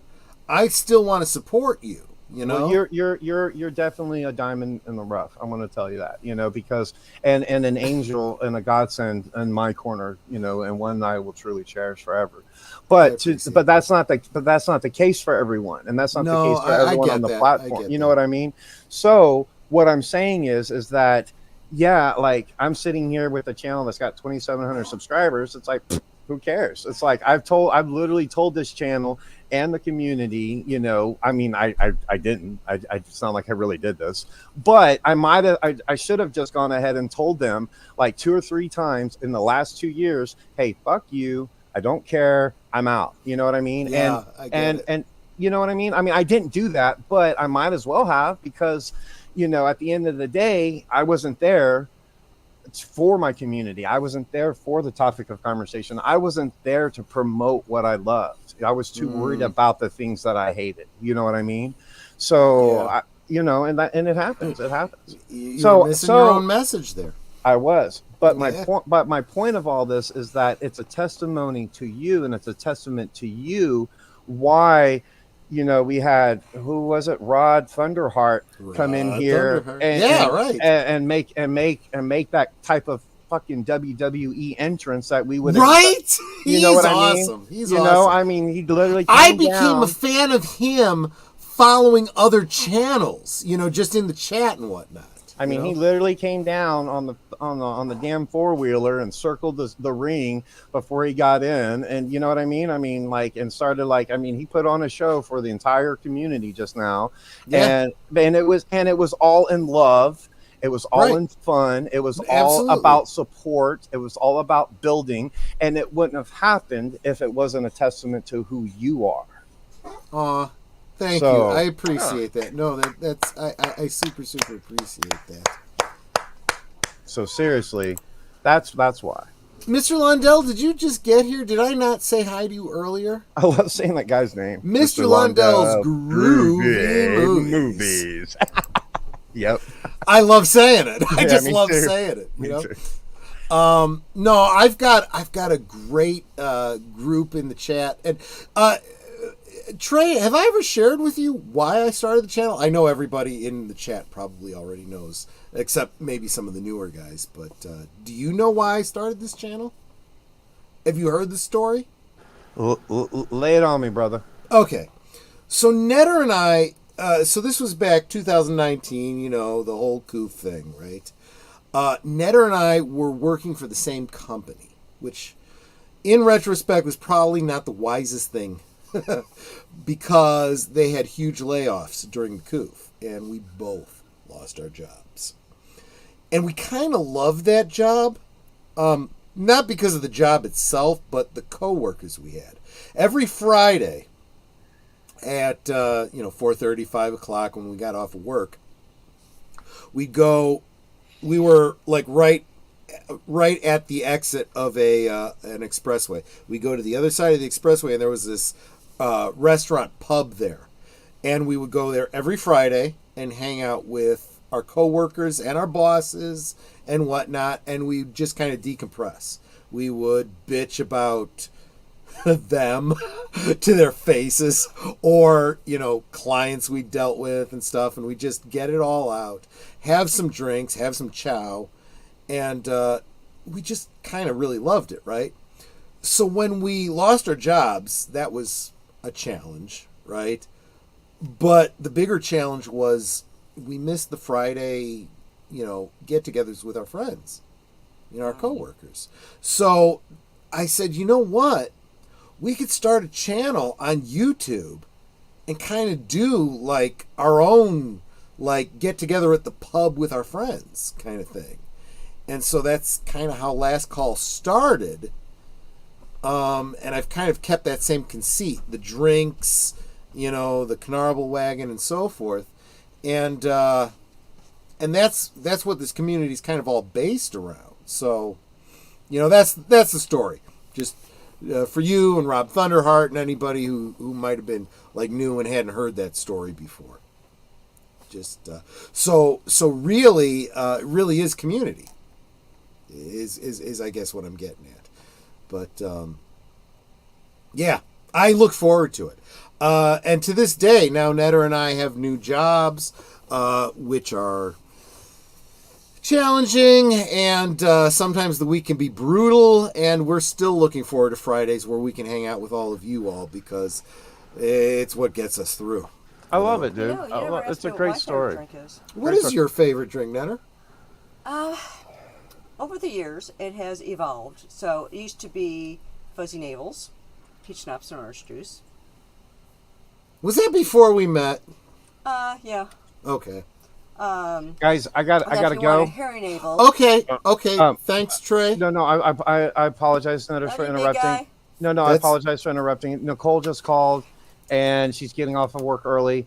Dude, go do the thing. You got the beautiful wife. Go take care of her. So I got to go pick her up. But thank you for letting me be a part of your show tonight. I appreciate it. Thanks for joining us. It was awesome. You kind of allowing me to share all the things, Cool. Make sure y'all are subscribed to both of his channels. You will thank me later for having done so. Thank you again. I love you, Netters. I love you, Troy. I love you, Age. Thank you. Salute, my friend. We'll catch you on the next one. Take care. Bye, sweetie. Real quick, let me say hi to Lester San Jose.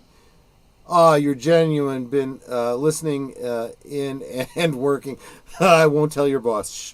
Anyway, we interrupted you, Netter. What were you saying? Your favorite drink used to be a fuzzy navel. After that, and then if you wanted a hairy navel, that was peach schnapps, orange juice, and vodka. We have literally no schnapps back there.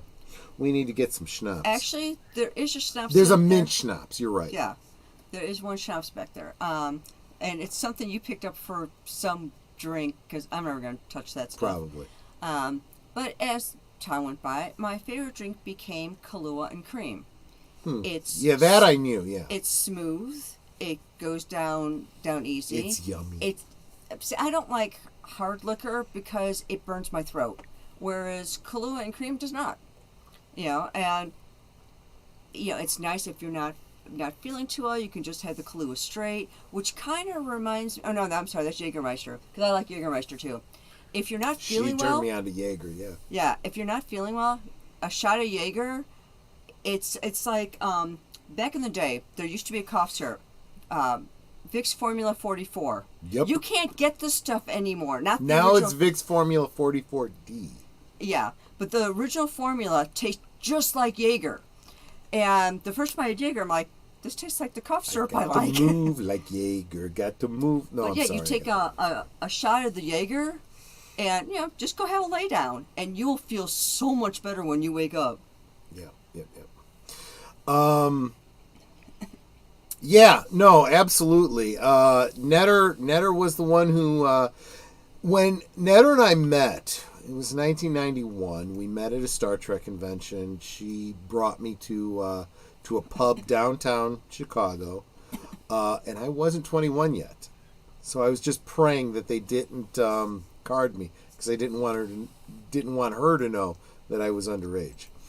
But they didn't, and I eventually had to reveal to her, we need to be careful because I'm only 20, I'm not 21 yet. She's like, oh, well, that's okay because you're legal. And I'm like, oh, yeah, okay, cool. So on my 21st birthday, she took me out and got me drunk. So unintentionally. Well, I got ripped. I had no experience with alcohol. So I took him to my favorite restaurant because it was close by, Benihana's. Those of you who've been to Benihana's, you know what it's like. You got the chef cooking for a whole table full of people. Yeah, I like most to of them get you don't know, and it can be fun. Well, they chop up the vegetables in front of you. Yeah, oh, everything. they chop everything. There's like the table is a grill, and they make all the food right in front of you. Yeah. So, he wanted something alcoholic because he's 21, right? So I figure, okay, I got him a Sapporo beer, and then I got him some sake. So basically, he had a Japanese Boilermaker. I got ripped. He was so bummed. And the other people at the table were like giggling at him. They thought it was funny. Especially when I had to get up to go to the bathroom, and I was like doing the heel toe, just to get to the bathroom to go pee. But it was a warm sake, so it just went down like butter. Right. They keep the vial of sake on the grill, right? So when you pour, it's hot, so you got to sip it. But then you intermix it with the Sapporo, and I was lit. Yeah, but I remember you telling me that the sake, because it was so warm, it just went down like butter. It went down smooth, yeah. Wasn't too hot, wasn't too cold. Fermented wine, let me tell you guys. But yeah, so just remember, the whole reason that the drinks exist, the drinkies of Friday nights, it's because Netter introduced me to the brew. Yep, it's all my fault. But yeah, and in the future, I'm still working on splicing together. So a lot of you guys know that the whole concept behind Last Call is based on a local radio show that I don't think exists anymore. It was we used to listen to a talk radio station here in Chicago when we would be driving home from work. Whether we worked together or not, we usually commuted together, and it was the Ro Khan show on WLS-AM here in Chicago, and the Canarble Wagon and the Brown Mumbler was all introduced by the weather guy named Jim Johnson, who is still with us, but I am certain does not listen to my channel. And I just found out yesterday is in late stages of Alzheimer's, and that bummed the hell out of me. His daughter has been giving social media updates about him, and it breaks my heart. But he was the one who started the Canarble Wagon. He was the one who brought up, popularized the Brown Mumbler in the Chicagoland area, and therefore why I am drinking a Brown Mumbler tonight. Anyway, so yeah, that's where this whole channel comes from. I guess that was the topic of the night, right? Talking about drinks and how it relates to the channel, right? Jaeger was originally a medicine in Germany. It was made to induce vomiting. I love that. A licorice based spirit. I love it. It's best served very, very cold. You buy yourself a bottle of Jaeger and you stick it in the freezer. Just keep it in the damn freezer, and then you take a shot of it. That's how you drink it. And Boomer, I am tasking you with remembering, because I'm going to forget. I want to share on Tuesday night the connection between Jägermeister and Twin Peaks. There's a little story to tell, but I want to save it for Tuesday because that's where it belongs. All right, I will do my best. And Netter, if you are so inclined to help me remember, I need to have access to my... I didn't realize I was making a joke there. Access to my access guide to Twin Peaks for Tuesday, so I can share that story. Access guide to Twin Peaks for Tuesday. That's all I need to know. Twin Peaks. Okay. Do you know where it is? Pretty sure it's right there on the couch. Yeah. If it's not in the pile of stuff you pulled out from last Tuesday, it should still be on the bookcase with the rest of your Twin Peaksy stuff. Exactly. I'm 90% certain it's there, but if it's... Yeah, no. I talked about the access guide on Tuesday, didn't I, Boomer? Pretty sure I did. Yes, so you showed it to us. Yes, so it's got to still be over there. So yeah. Even in my drunkenness, I am still thinking about the future sins. So now, for drinks, yes. there are certain accoutrements that comes with mixing drinks. And let me put you on pause for a second. I was originally planning on having the whole damn Canarble Wagon down here with all the accoutrements she was talking about.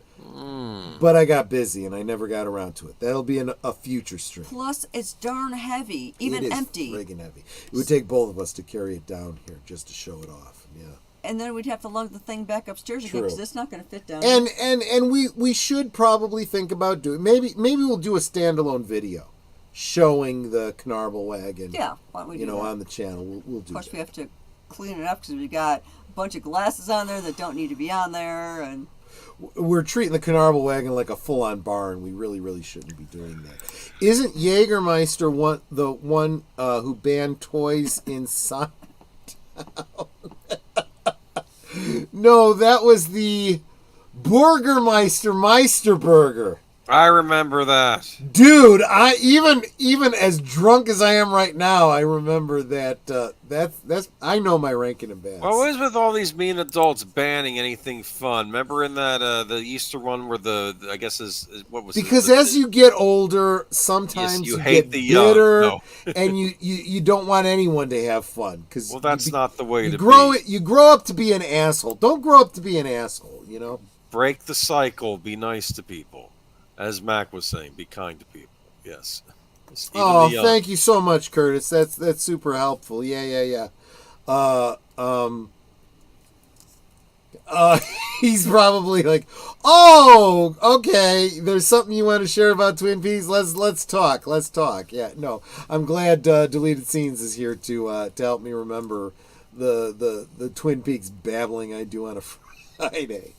But yeah. Help me out, Boomer. I just lost my train of thought. You're talking about Jägermeister in Twin Peaks. And which I will talk more about on Tuesday. No, that's absolutely right. Natter is the one who introduced me to Jägermeister. So I'm such a bad let me front load what I'm going to be talking about on Tuesday. So there's a Jägermeister reference in the Access Guide to Twin Peaks. And I didn't fully understand it until Netter introduced me to Jägermeister, and I saw the bottle. And I looked at the bottle, and I was like, suddenly I got this reference in this Twin Peaks book. Just, it was funny. So, yeah. But, I take my wrench very seriously, but not like Burgermeister Meisterburger seriously. Guys, this is my thought on the blue wrenches, right? I've given my blue wrenches to the channel members that I consider to be not only the regulars, but, people that, kind of understand the community and can help police it, Let's face it, most of my viewers are blue wrenches at this point because y'all are regulars, right? So when a new person comes in, just keep an eye on them. And if they start doing the trolley bullshit, maybe you time them out for a little bit and you give them a little warning or whatever, because I think we've seen some of this, and maybe we're going to have to deal with that more often. As Trey was kind of inferring, there's some people out there that just live for the hate, live for the negativity, and they freaking go around just to, you know.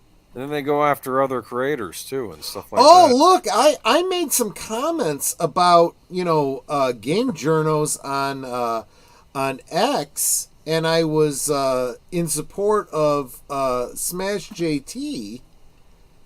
And what happened? We got some trolls here that need to be timed out and banned. I remember that, yeah. So look, I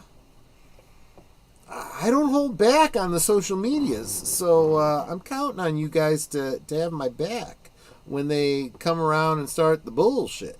You know, just saying. You know. But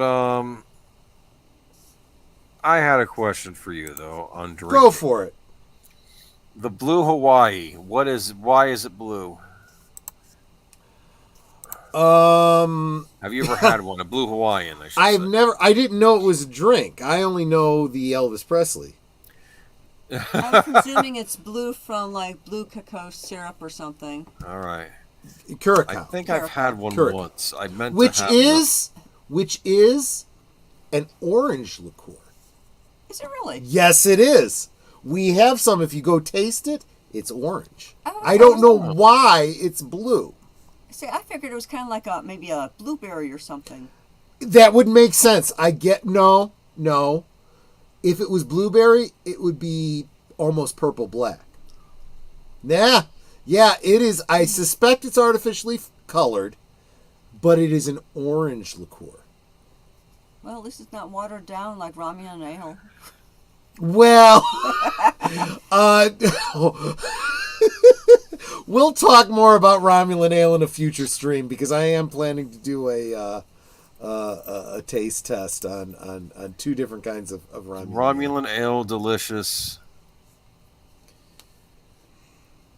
Yeah, it depends on how big the channel is and how much they're getting targeted. I expect it to ramp up in the future.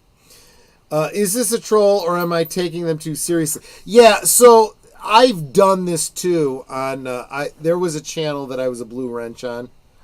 Ironically, I've been banned from that channel now, but we'll talk about that some other time. But I had timed somebody out, not understanding the jokey relationship they had with the host, and I was like, sorry, didn't know. My apologies. You know, so it happens. You know, sometimes Netter gets all bristly, and it's like, no, he's okay. He's just playing around. He's just, he's just clowning. He's not a troll. I will usually put somebody in timeout if they are excessively going on about something completely off topic to what we're talking about. Off topic kind of annoys her. Yeah, like they're and talking I politics when that. we're talking about cartoons or something. They're like really, really off topic. One person got severely ticked off at me for timing that several times during one of Troy's streams because they kept talking about another YouTuber. It's like, stop talking about that person on this stream, and it's nothing to do with them. We're talking about this subject. If you can't stick to the subject, then go elsewhere. And since they kept bringing up this other YouTuber, I put her in timeout.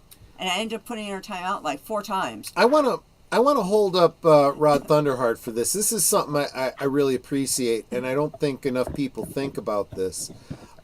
It's nice to let people know that you're still there, because I get it. You don't have to be constantly engaged in the chat and constantly dropping comments or whatnot, but every now and again, it's nice to know you're still here, and it's like sending a little thumbs up and a little bit of love. It's encouraging. So I super appreciate that.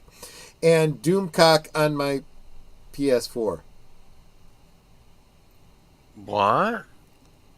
I need more context there, Rod. I'm not understanding the concept at all. And if the sober guy doesn't get it, then the drunk guy sure as heck isn't going to. Stop talking about timeouts. Julie might get idea. Well, dude, that's between you and Julie. Does Julie listen when you're on? I didn't know that, and if that's the case, hey Julie, Haven't seen you in a while, and super appreciate you and I miss you. We're going to have to get together sometime real soon. Maybe this October we talk about maybe doing another get together. We'll talk about it maybe. Where are we going to put the cantina? I'm going to pack that up since I'm pledged for the HasLab. Shh, don't tell Michael French. When You are already you? did. I know. When are you talking about the new guy that wasn't aimed at me? Was it? New guy. I think the only new guy that I mentioned was Rod Thunderheart. I don't think it was you, man. Sorry. Damn it! He's here! The Brown Mumbler. For a second, I considered the chance that title was punking us. No. I'm actually drinking a Brown Mumbler, which is a Wisconsin name for a very, very strong Manhattan. And I was just talking about you too, and you stop in and catch me. Yes, I admit it. I bought into the damn HasLab. In fact, I got 2 of them so I can resell one and try to recoup my losses.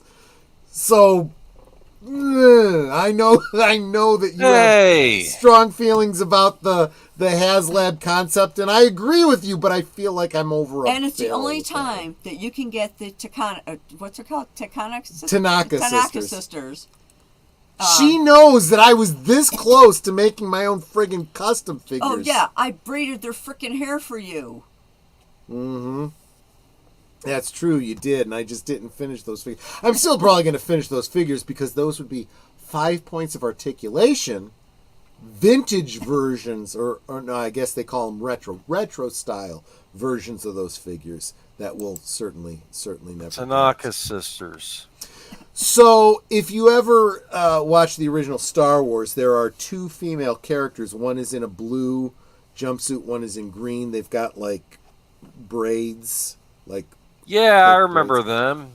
Yeah, they are on the left-hand side of the bar. Opposite side, basically, of where Luke and Obi-Wan, cut down poor Ponda Baba. First time they're being they're actually receiving figures, and they are the most requested figures by the fans.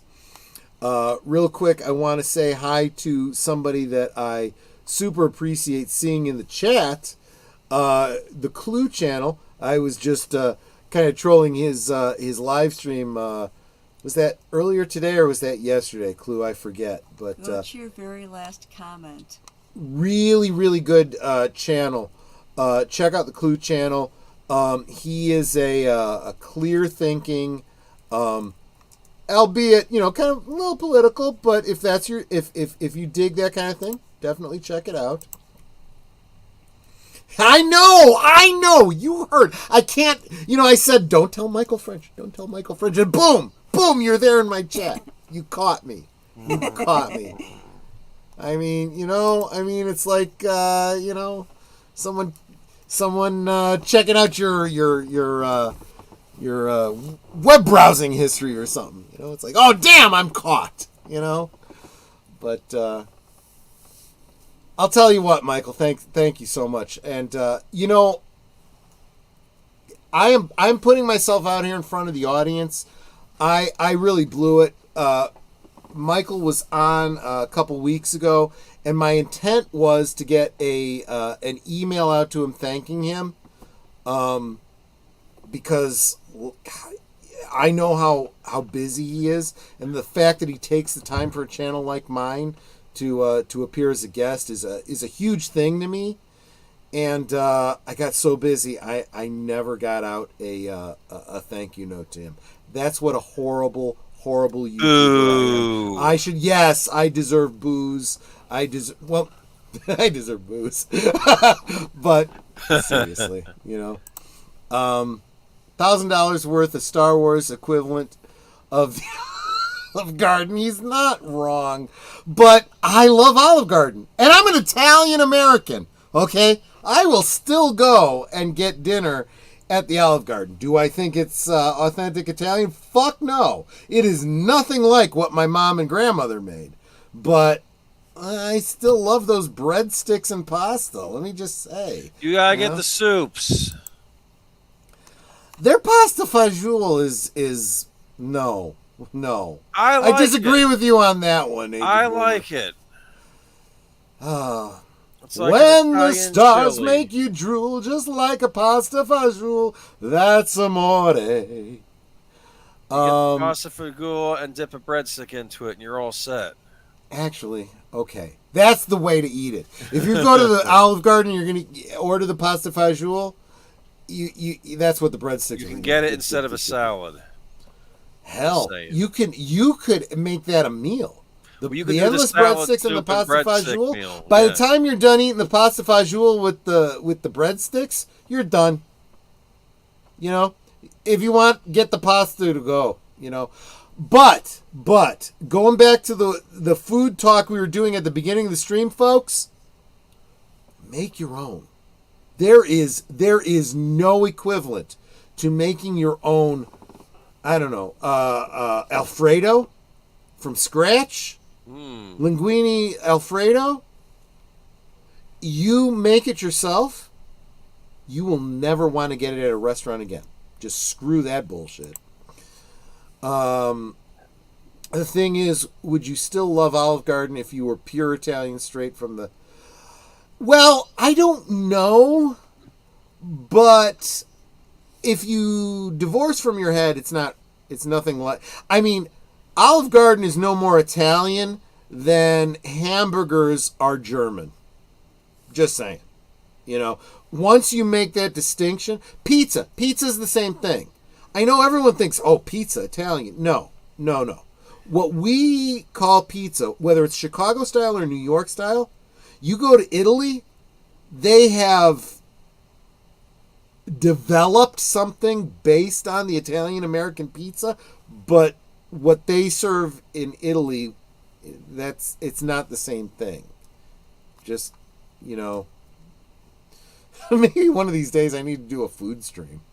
Maybe I'll do a food stream. I did enough talking about food stream. Okay, I'm back. And I'm front. I'm both here. Yeah, exactly.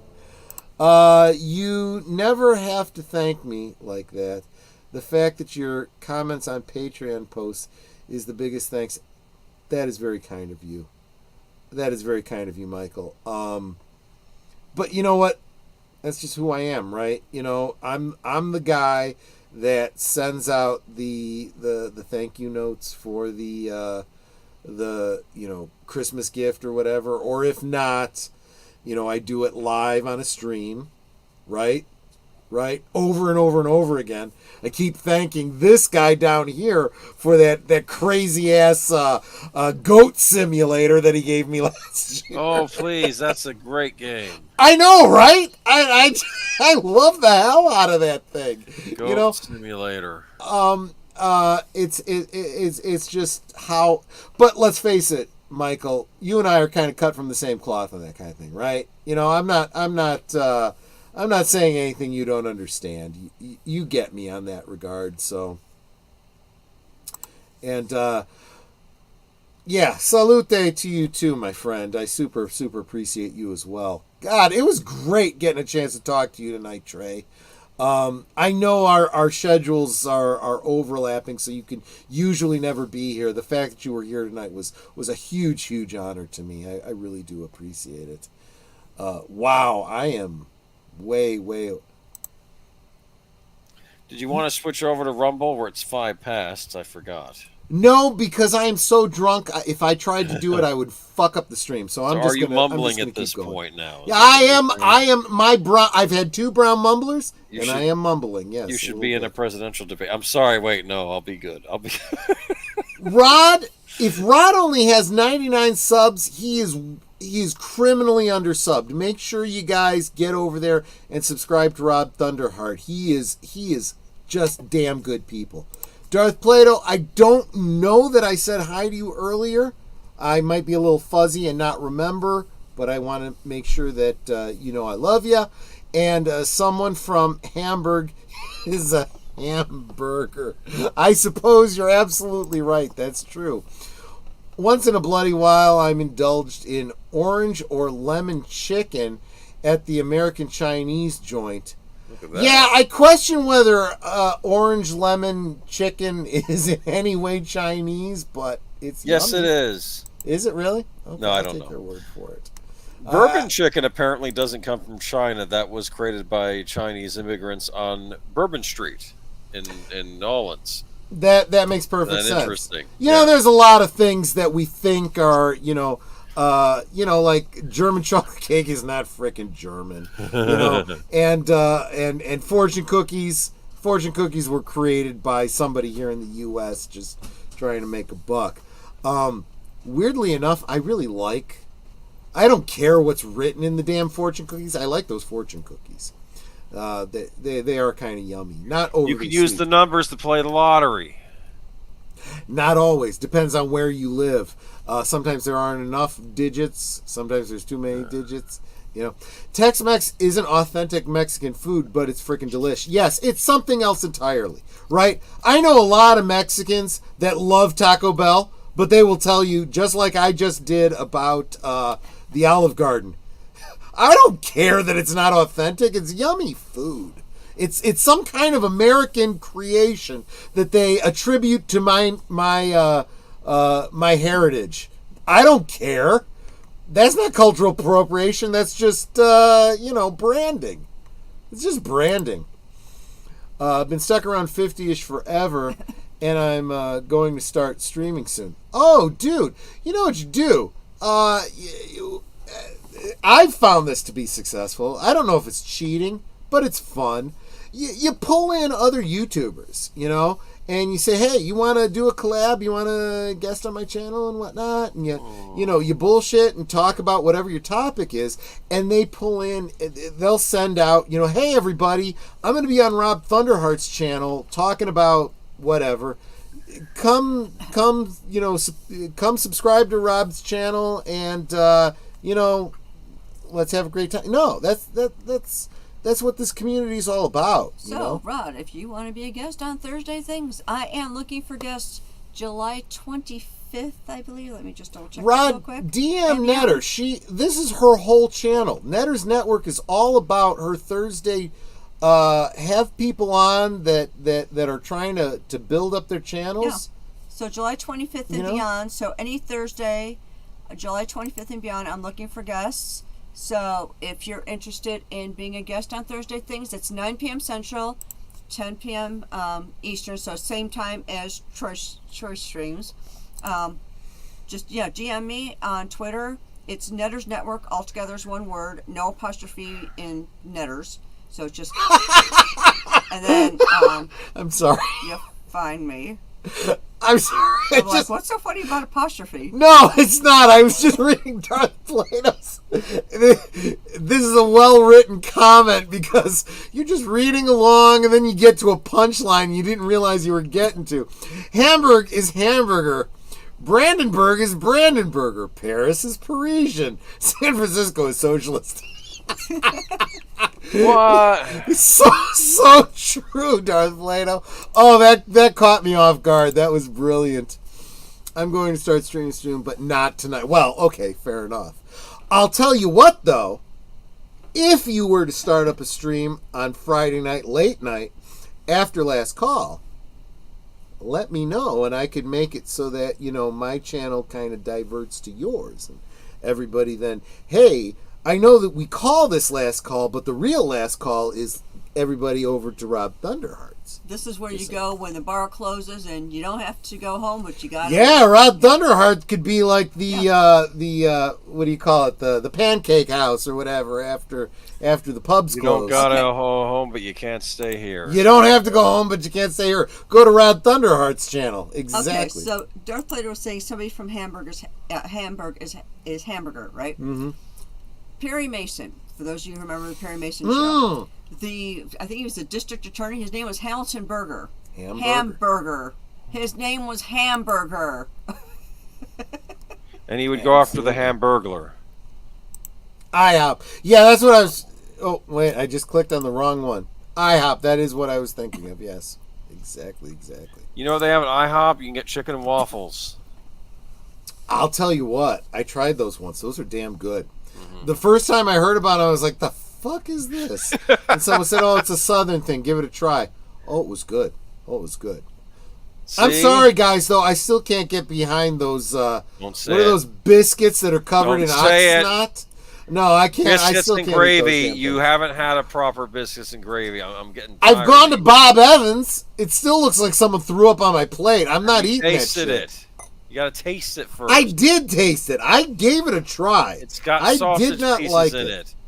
I want my sauce. I want my sausage separate. I want my biscuit with butter, and I want my grease elsewhere. No. Use it to fry something else. Oh, that sauce is great. What? The sauce that he doesn't like. I like it.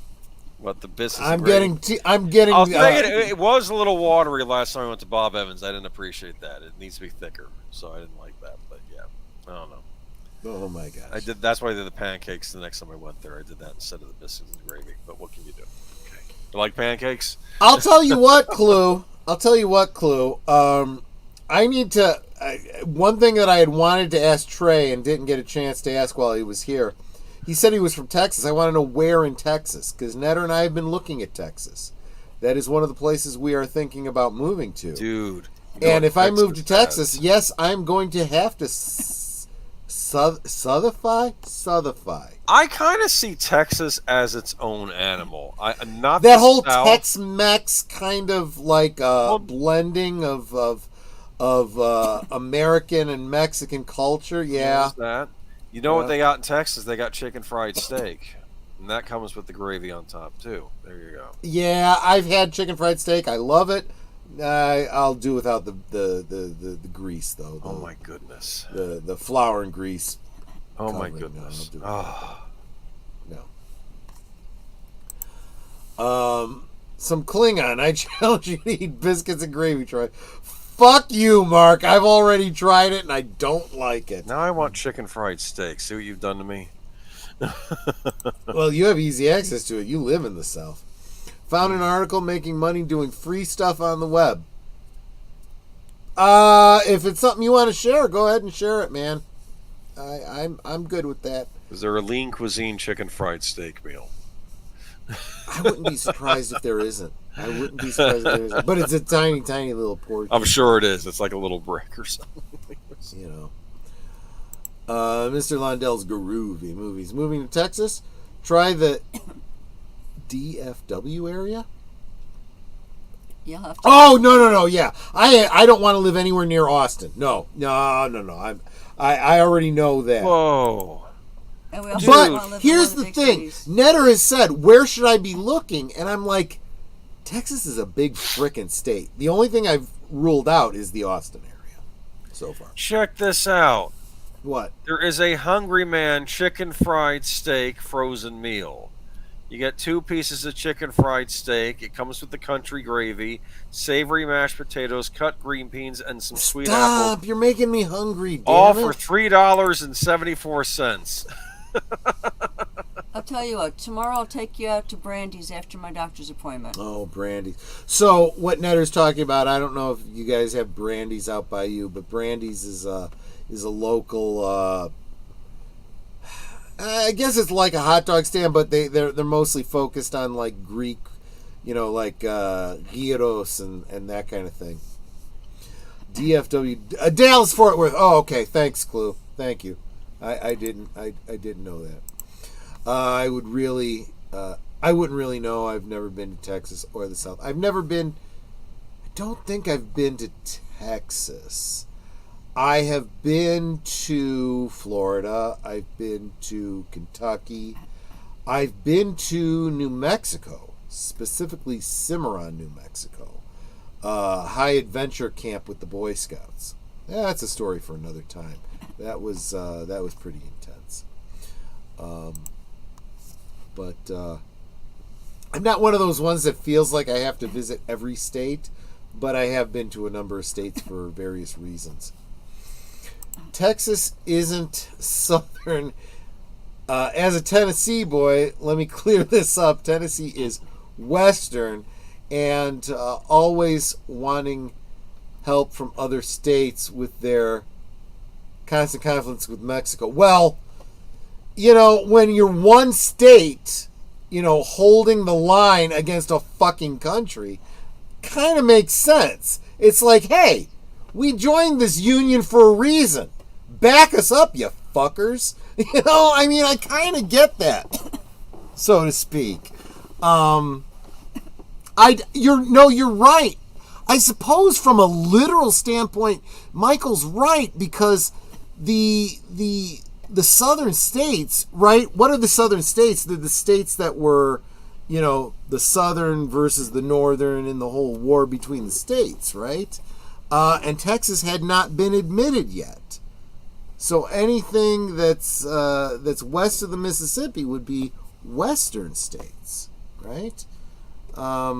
That's why Illinois is Midwest. We're on this side of the Mississippi. So I get that.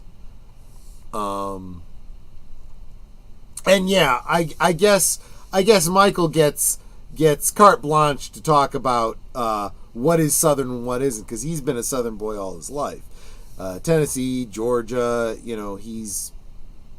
knows it. Fair enough. You guys are talking amongst yourself. That's fair.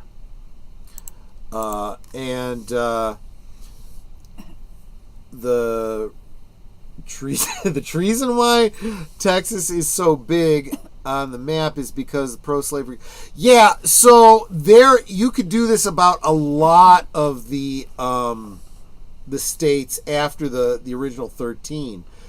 There seems to be no friggin' logic to how they broke up the states, but the reality is all friggin' politics, right? It all comes down to politics. If you try to break up a state, the different political parties are going to bristle, right? Because look at, I'll just talk about the state I live in, right? Illinois. Illinois is mostly a blue state. But it's a blue state because of the capital and Chicago. If you were to break up Illinois in any way, it would be two cities that are Democrat and the whole rest of the state Republican. And most states are like that. And that really throws off the perceived balance in the House of Representatives. That is why whenever you hear about, one state wants to, or one portion of a state wants to secede from another state, it's like, yeah, good luck with that. The laws don't work real well in your favor. You have to have everyone the majority in your state agreeing to it, and then the federal government has to agree to it too, and it'll never friggin' happen. But it makes for great news articles. Galveston, oh Galveston. That reminds me, I did mention, and I'm kind of hoping nobody takes me up on this, but if you guys want to buy me a drink, super chat or whatever you call it, I'd be willing to do a Bruce Willis song tonight, which would of course get struck and cause the channel to not make this particular stream to not make any money, but if you pay for it, that more than makes up for it. Just saying. Tennessee already sent volunteers when Texas started crap with Santa Ana at the Alamo, and nobody came back alive. So last year when they were asking for help again from other states, shaking my head. Well, but here's the difference. This is a very different nation than it was back at the time of the Alamo. Now, if they get in through Texas, suddenly the federal government is taking them and dropping them in other cities and other states. And the other states are saying, whoa, wait a minute. Maybe we have a vested interest in who comes across the Texas border. We're starting to think more like a republic in that regard.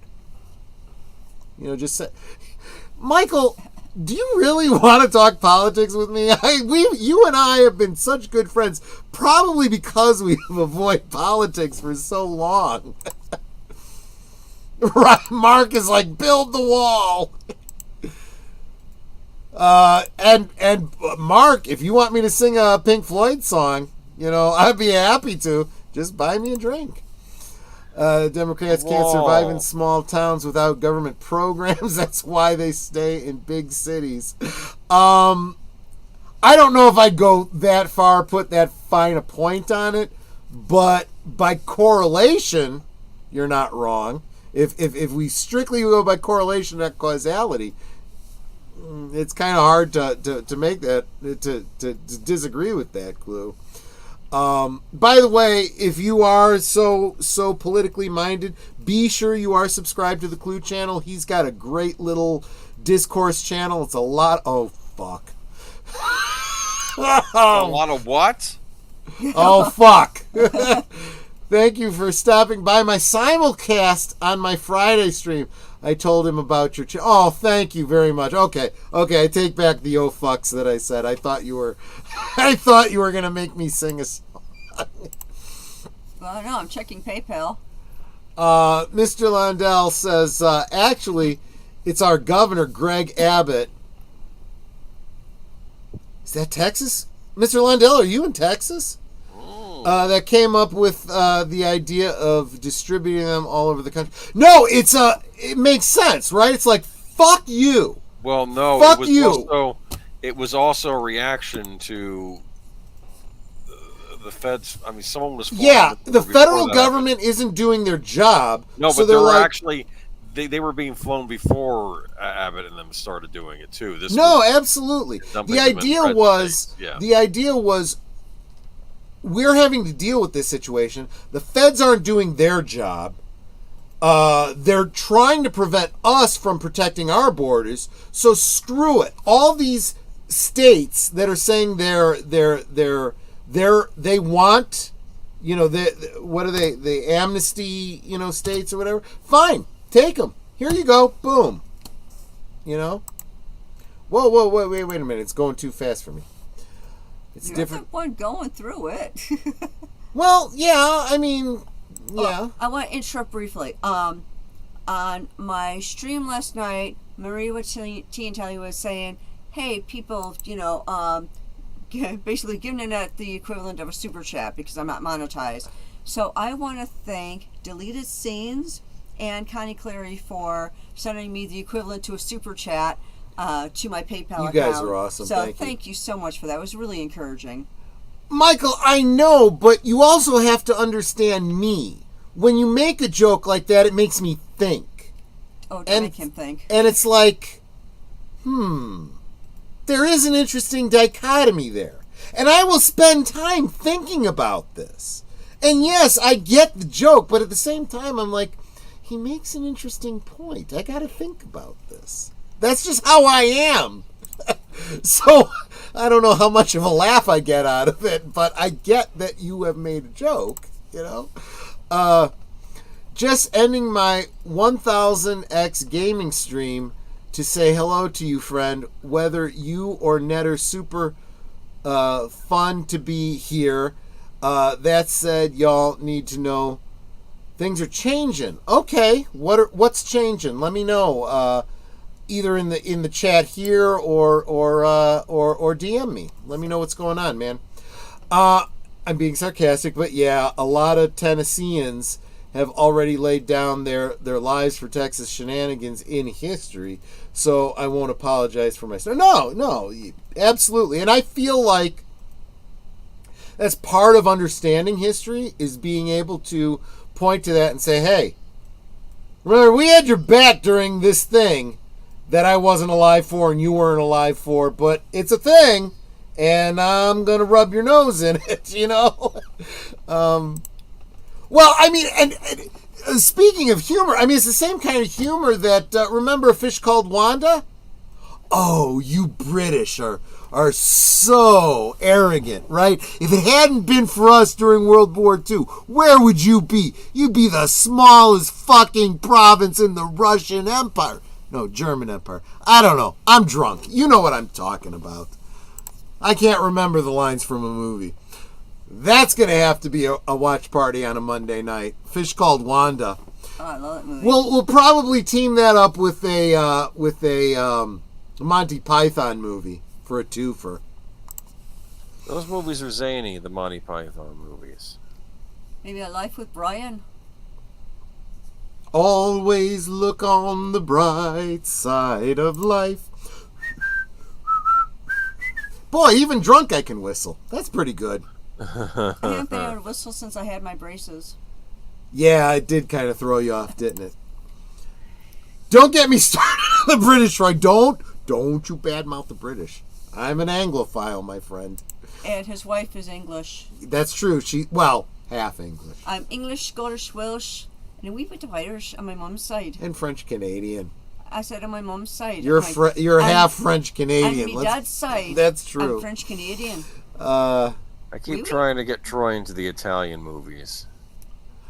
I need to. You know what? Maybe when we get closer to Christmas, I'll do like a Godfather marathon or something like that. Or if you want Italian, Il Postino. Il Postino is well. I'm trying to save that one for your channel because I know that's one that you really, really love. Good movie. It really, really is. It's a love story. Well, I mean, if you guys all enjoyed watching Cinema Paradiso on Netter's Network, you will. Netter's Network Retro Cinema on Saturdays. You would definitely love Il Postino. Yeah, it's like I actually have 2 foreign films coming up at some point during my stream. One is King of Masks. It's an Asian film, and the other one is Il Postino, which is an Italian film. Yep. So it's funny you missed this week. I mentioned this earlier, Trey. Pizza as you understand it is an Italian American invention. There is something kind of like it over in Italy, but it is not what you would think of as Italian. And in fact, in Italy, they've started making American-style pizza because Americans are expecting it and they can make money off of it. But no, it's not originally an Italian thing. And let's face it, you're right. It is good. It's an American food, but it is good. Do they have Pizza Hut in Italy? No, I'm sure they don't. At least I hope they don't. I've been watching a specific genre of Italian movies recently, Roman Imperial movies from Italy. Oh, interesting. A lot of them. Huh. Did not know about this. Samuel, I'll have to check that out. That sounds interesting. They made some Caligula movies, too. Apparently that's a grindhouse genre, Caligsploitation. You know, Caligula. I can understand that. I can understand that. Wasn't there a Caligula done by like Penthouse Video? Yeah, there was that one, but then I guess they made a bunch in Italy too. That was a thing. Yeah. Awesome. Yeah. And as long as Retro Blasting is in the chat, make sure you follow Retro Blasting if you are at all interested in World War II films.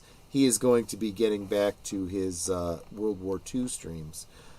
He knows his stuff even better than I do, specifically about World War II and the British element of that history.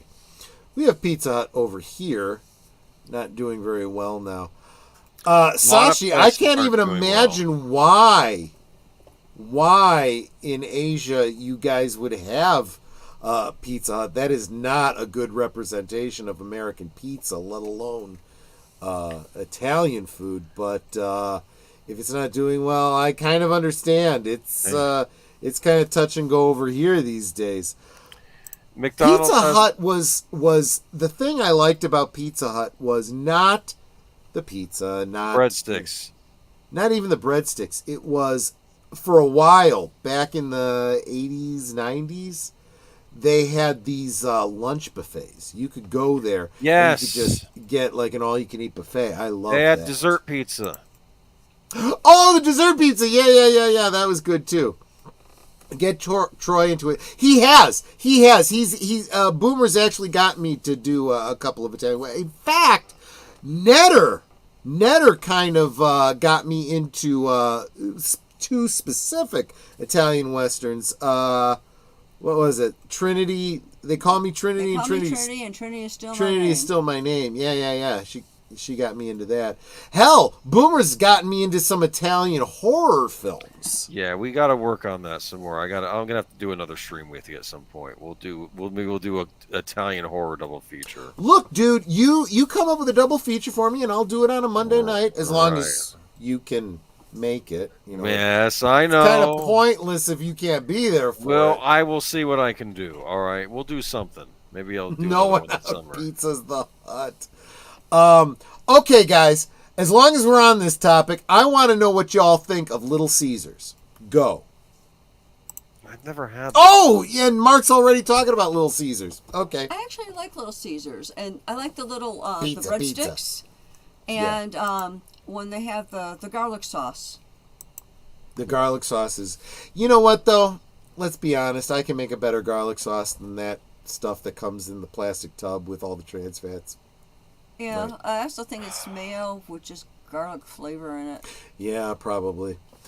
Little Caesars was the bomb back in high school. Thank you for saying that, Trey. I like Little Caesars. It's not the best, but it's no problem. Yeah, see, that's just... Samuel Proctor just summed it up, right? This is like everything else we've been talking about. It's not authentic. It's not, pizza like you think of Italian-American pizza. It's certainly not Italian. But it's this American, kind of inspired by Italian-American food. Fast food, and it tastes good. The reason I'm asking about Little Caesars from you guys is because I used to work at Little Caesars when I was in high school, and I loved it. I hated the job. From the point of view of, like, at the end of the day, my legs were sore, my back was sore, my feet were soaked, like, squishing from, like, between sweat and, the mopping the floors, like, it was just miserable. But the food was great. I loved that food. Did some customer come and complain, says you put too much pepperoni on this pizza, that sort of thing? You know what? Funny you bring up pepperoni. So we kind of knew. Look, if someone calls in an order, right, you have to make it. And if someone calls in an anchovy pizza, you're 9 times out of 10 getting a crank call. They're not coming to pick it up. Huh. So what would happen with any pizzas that weren't picked up? Well, we made them. We're not just going to throw them out. We would cut them up, and they were free to the people on shift. So I had a lot of anchovy pizzas when I was working there. And I came to love anchovy. Not that I would order an anchovy pizza. What? Not that I would order it, but when you're hungry and it's free, it's not bad. Got fishies on it. Furry fish. Basically, they're furry fish. Can Yes. you pick them off? You could if you wanted to. Very salty. They make the pizza very salty, and that's kind of the good thing about it. The square Little Caesars pizza was their version of pan pizza, right? They called it pan pizza. It's as close as Little Caesars ever got to a Chicago-style pizza. There's a pizza chain I like, Pizzeria Uno. Trey, I've been hearing that Domino's gotten better, but the last time I had Domino's was back in the 80s, and it tasted like friggin' cardboard, and I haven't eaten it since. So Hey. I'll have to take your word for that. Pizzeria Uno. Yeah. You heard of them? Oh yeah, we've got it's a Chicago staple, absolutely. It gives you Chicago style pizza. I love that place. But if I ever see one in the area, I'd like to go to it. Pizzeria Uno and Giordano's. Those are the two Chicago style, authentic. If you've got one in your city, you can feel like, okay, I've had Chicago style pizza. I know what Chicago style pizza is. And let's face it, people talk about the difference between Chicago style and New York style. They're almost two damn different foods. It's like comparing apples and oranges, really. Because New York style pizza is this thin crust. You fold it over, kind of a thin pizza, whatever. Whereas Chicago style is more like a friggin', it's a pie. It's a I don't even know what to call it. It's this cake of pizza. It's What? completely different. It's completely different. My mouth is watering now. Now I'm getting hungry. We made the first cheeseburger pizza made with mustard sauce, where the pizza actually tasted like a cheeseburger with hamburger, cheese, onions, pickles. It's interesting you say that because we have a what was that pizza that the kids used to get? It wasn't a hamburger pizza. It was taco pizza. Taco pizza. It had What? like taco No, ground beef. I don't like that taco-style mixing. meat. That's Mexican and no, just. It was the taco meat with cheddar cheese, olives, onions, tomatoes, and lettuce. It was good. I mean, barely a pizza. I mean, it didn't make me think pizza other than it looked like a pizza. But man, it was good. Man, it was good. Furry fish? What kind of animal shit was going on in the pizza? Well, think about it. Have you ever had anchovies? Anchovies are served with the bones in them. And you just eat the bones because they're these soft cartilage type bones. It's like a kind of... It's got a fur kind of feeling to it. Oh. Giordano's was a favorite. Anchovy pizza is no good without a swig of beer between every bite. Oh my gosh, I've been doing it wrong all these years. That makes perfect sense, Mr. Londell. You're absolutely right on that one. Oh, dude. We got a super chat from the Clue channel. Cheese pizza is not pizza. It's a premium breadstick.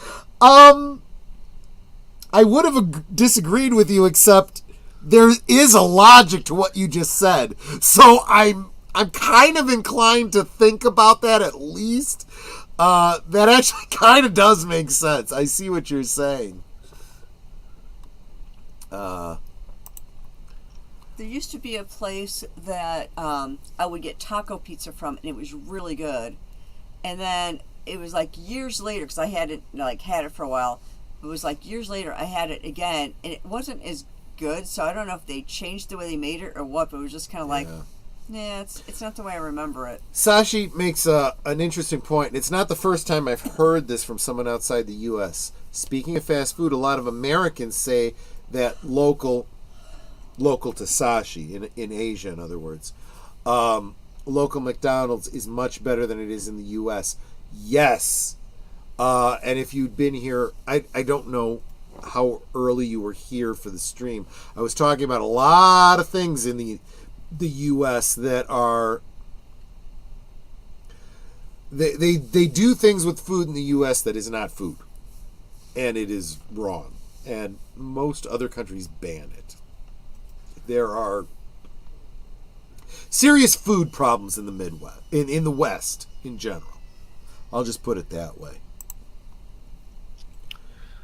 You're saying we're not... He's out of line, but he's right. Yes, that's exactly what I was saying about the Clue channel.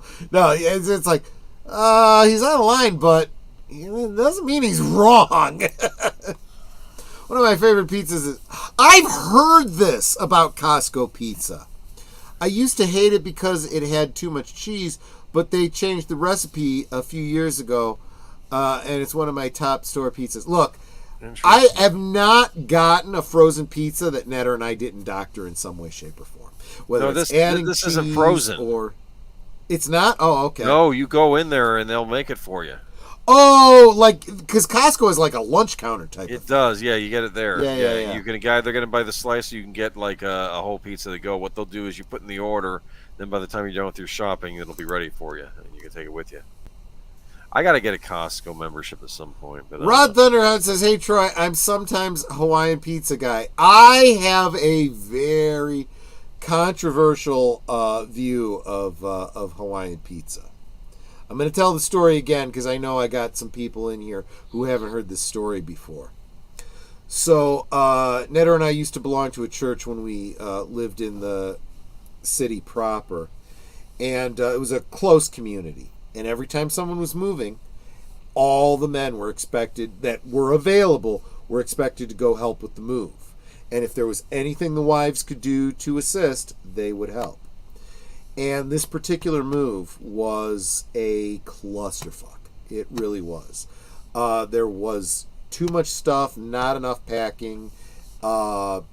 Everything that could go wrong went wrong.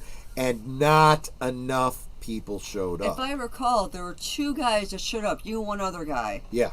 And I ended up calling around to get like another 5 or 6 guys. Me and the other brother in the church called our wives and said, please call every other wife in the church and tell them to send their husbands over. We are effed if you don't. It was a nightmare move, right? And I worked. I was going on 12 hours I hadn't eaten. And I was carrying stuff up and down stairs, lifting furniture. I was starved. So by the time somebody showed up and ordered pizzas, I would have eaten shit on a pizza. I would have eaten anything. And one of the pizzas was Hawaiian style, and it was the one that nobody was touching. And I'm like, fuck it, I'll give it a try. And I ate 12 pieces of this pizza. And was it good? Fuck if I know. I was starved. So I'll say it was good because I ate that much of the damn thing. Guys, you don't understand. When you are hungry enough, anything tastes good. Give me my least favorite vegetable and plenty of it. Yeah. When you're It's hungry. hard to say because I haven't had Hawaiian pizza since. But I will stand up for Hawaiian pizza just for that reason. I was starving, and it was there for me. Remember on Stranger Things they were eating the Hawaiian pizza last season? Oh, yeah. I'm going to actually have to get caught up on it again because they got another season coming up pretty soon. When is that happening? They were taking forever. Fuck if I know. July is when the first half of Stranger Things happens, so I'm going to be Karate doing Kid. some... Yeah, so I'm going to be doing some Karate Kid rewatches. Yeah. Generally, you love meat lovers. Yep. I get that. Guys, I super appreciate you guys encouraging each other. Similar to long campouts, food just tastes better the longer you're out there. Look, there was a guy I knew. He was training us in first aid. And he was... ex-military, he'd served in combat, and I don't remember what topic we were talking about, but he was sharing some of his experience in combat when he was cut off, and when you have no supplies, you're kind of starving and you're living off the land. And he talked about finding bugs and grubs underneath rocks and whatnot. He goes, dude, that's protein. And when you're starving and you haven't had protein in weeks and you pop one of those in your mouth, your brain tells you it's disgusting. Your whole body goes poing. Huh. Yeah.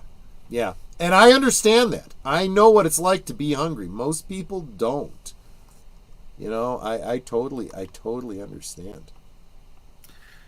McDonald's has a new $5 combo meal. Fuck you, Mark. No. Fuck you. You bastard. Smartass knows what he's saying, too. I'm a huge fan of Canadian poutine. I've heard about this.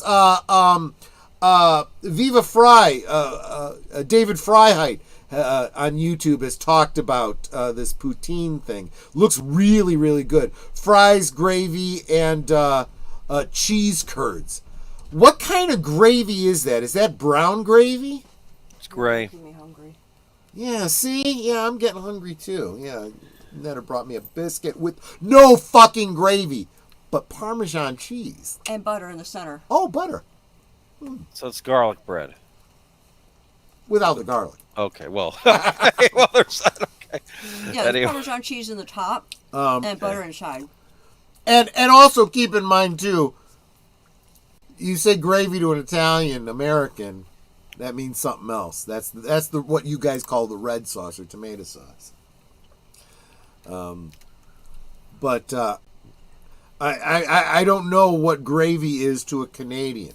To a Southerner, it's bacon grease and flour. To an Italian, it's tomato sauce. Although, to a lot of people in the United States, gravy is like flour and water and like a beef bouillon type of thing. You buy it in brown jars stuff. in the grocery store. Right. Heinz makes it. All right. Yeah, bruschetta is about the closest thing that in Italy to pizza, but it's not the same thing. It's more like a salad on a piece of stale bread, is what bruschetta is.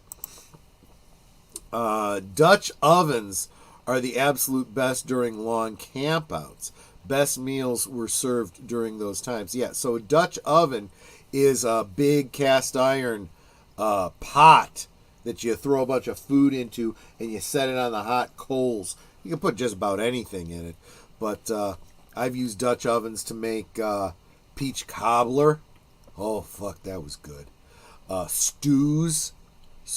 Oh, you could just throw anything in there. Flour, water, beef, vegetables. Oh, gosh. That's some good stuff. How do we go from booze to food? I guess that's kind of the way it goes, Well, right? That's how it is. You man. go to the pub and you drink, and then you go to the Waffle House or the Pancake Well, let's House. bring right? it out back. Is there a pub food that you like? Well, unfortunately, that brings us back to pizza again. Netter and I used to go to a karaoke bar that had a really damn good pizza. I mean, way better than any pub had any right to have. I would go in there and just say, when the guys get here and open up the kitchen, I want a pizza. Just whatever they feel like making, I'll eat it. Because they had really the best damn pizza. But yeah, what are some of the fried cheese curds, right? Onion rings, French fries, pretzels. Oh, hot pretzels, absolutely. That's great pub food, right? How about a Scotch egg? I've never had one. I've been to a pub where a buddy of mine had a Scotch egg. I never had one myself. Oh, okay. I rather enjoy them. Just because I'd already ordered and I'd never heard of a Scotch egg before that. It's not like I was opposed to it or anything. All right. I now understand what you're talking about, Rod, and that sounds really good to me. That poutine thing, that sounds really, really good. I'll have to look into that. It sounded intriguing when Viva Fry brought it up. Now that I know exactly what it is, I really want some. I heard that up in Canada, you can get poutine at your McDonald's. Is that true? That sounds interesting.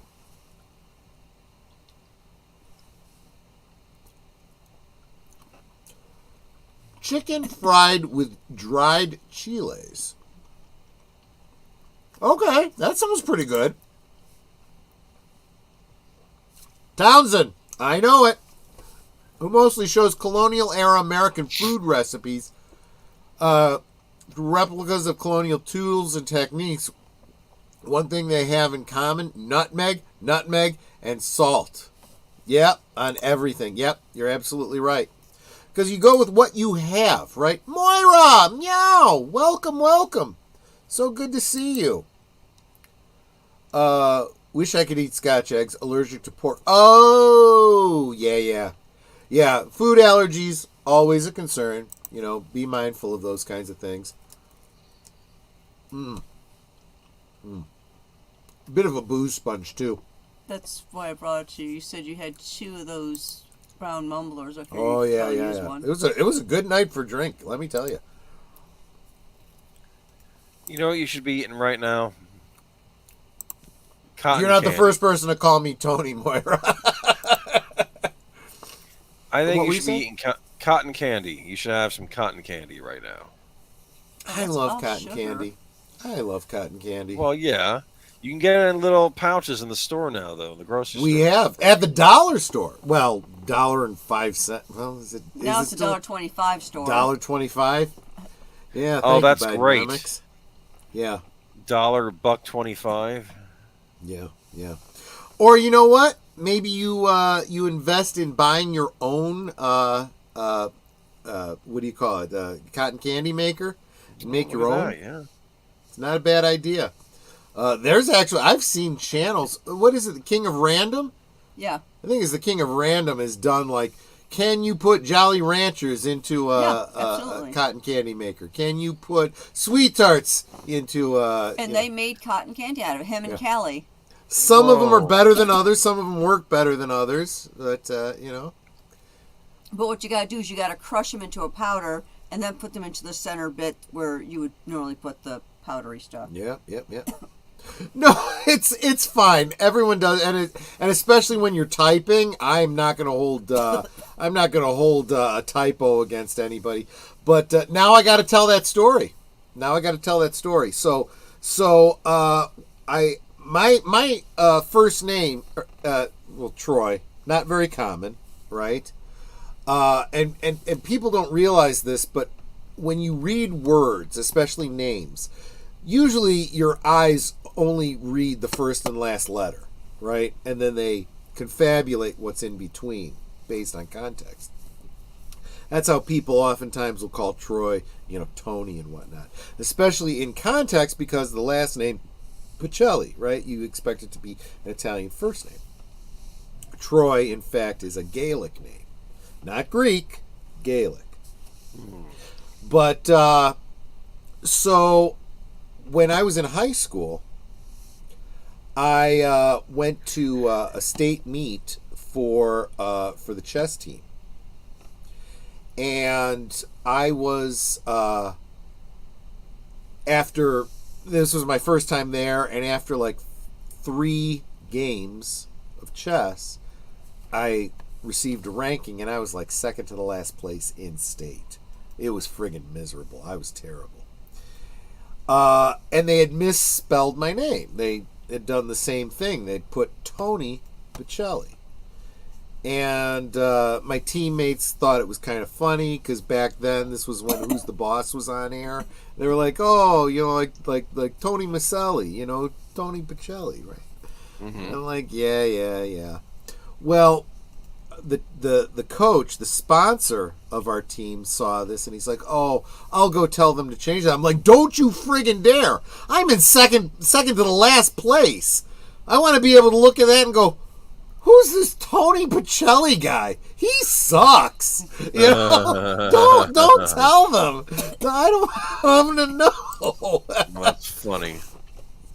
I used to like cotton candy a lot, but now I noticed when the cotton transforms in the mouth, it grinds on my. Yeah, it's got a little bit of grit, but that's sometimes the textural fun part. I mean, I enjoy it.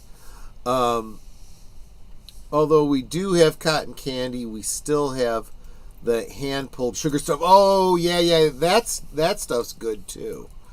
Look, any of that fresh stuff. Look, we have here, I'm sure there's places in Illinois, but because we live so close to the border of Wisconsin, Door County and some other places in Wisconsin have these great places where you can get like hand-pulled sugar, sweets and saltwater taffy and all these old-fashioned sweets that are made from scratch. You guys don't know. These are good candies, right? Made from real cane sugar, not some sucrose bullshit. What do they call it? The high fructose corn syrup stuff. Yes. I'll tell you, when you get the good stuff, you don't want to go back to, Hershey's chocolate or that kind of shit, Just, I don't know. It's kind of miserable for chocolate fans here in the United States. You know, it really is. The good stuff is all in Europe. It really is. But anyway, we've talked enough about food. We talked a little bit about booze. We didn't talk about it as much as I wanted to. But you know what? This channel, we'll talk about it again in the future. So I've got my drinking man's diet. I've got my my bar recipes. I've got my bourbon reference book and 2 whiskey books. I am not a bartender. I have never, gone to any kind of classes or anything like that. I just know what I like. And I'm learning more and more every day, and I'll share some of that stuff with you. In the meantime, one of my favorite channels on YouTube for this kind of stuff, check out How to Drink. Bloke's name is Greg, who claims to not have ever been a professional bartender, but I learned more from him about drinking than I have from anybody else. So go check out How to Drink. Okay, I'm now looking for guests for August 1st and beyond, because the 25th is taken. So if there's anybody who has a channel that would like to try and build their subscriber base, would be willing to give Netter an hour, starting at 9 Central, 10 Eastern. on a Thursday, shoot her a DM. Yeah, I can get a link for How to Drink. It should be easy enough. I am subscribed to them. Yeah, I'm going to put my Twitter handle in the chat so y'all can find me. Here it is. How to Drink. He's got some interesting videos, especially since it's popular right now. Recreating the drinks of Fallout. Been watching those recently. In fact, he has had the bloke who you know what I should have done? I should have dropped this in here so that it goes out to the Rumble channel too. Greg has had the creator of Fallout on his channel, talking about what was in his mind when he was talking about, Nuka-Cola and all that kind of stuff. And so Greg has been trying to recreate them, including the bottles. But the problem is, is it Nuka-Cola? One of the bottles of soda in Fallout is shaped like a rocket. And for one thing, the shape of the bottle itself is in that Coca-Cola style, which is proprietary to Coke. So you can't, buy the bottle anywhere. And the fins on it, Greg pointed out that in the real world, if those were made out of glass, they wouldn't work very well. Yeah, they would break off way too easy. Just talked with Nicole about my old days camping with the Boy Scouts. Camping trips, summer camps, Dutch ovens. Yeah, good times. There was, I think I shared on the channel one time about a winter camp out that I went to in Delavan, Wisconsin. We stayed in log cabins, and it was probably the best camping trip I ever had, because it was that we weren't roughing it. We were in cabins. We were able to bring with us our electronic games. I brought a bunch of Dungeons and Dragons books, and we played Dungeons and Dragons late at night. And then to go to the bathroom, you had to go out into the snow to go out to the outhouse. But if you just had to pee, maybe you didn't have to go all the way out to the outhouse. And you could write your name in the snow. But I'll tell you something. Go and pee in close to 0-degree weather, that's an experience. That is an experience. You're thinking of the wrong kind of Dutch ovens, Clue. I thought the same thing when he said it, but I knew what he meant. Yeah, the Dutch ovens, those cast iron, pots, not the not farting under the covers and then covering your wife's head with the Oh, why covers. spoil the Yeah. what it is? Okay. I would have to beat him senseless if he did that. And to me. you would be well within your rights to do so. That's tantamount to attempted murder.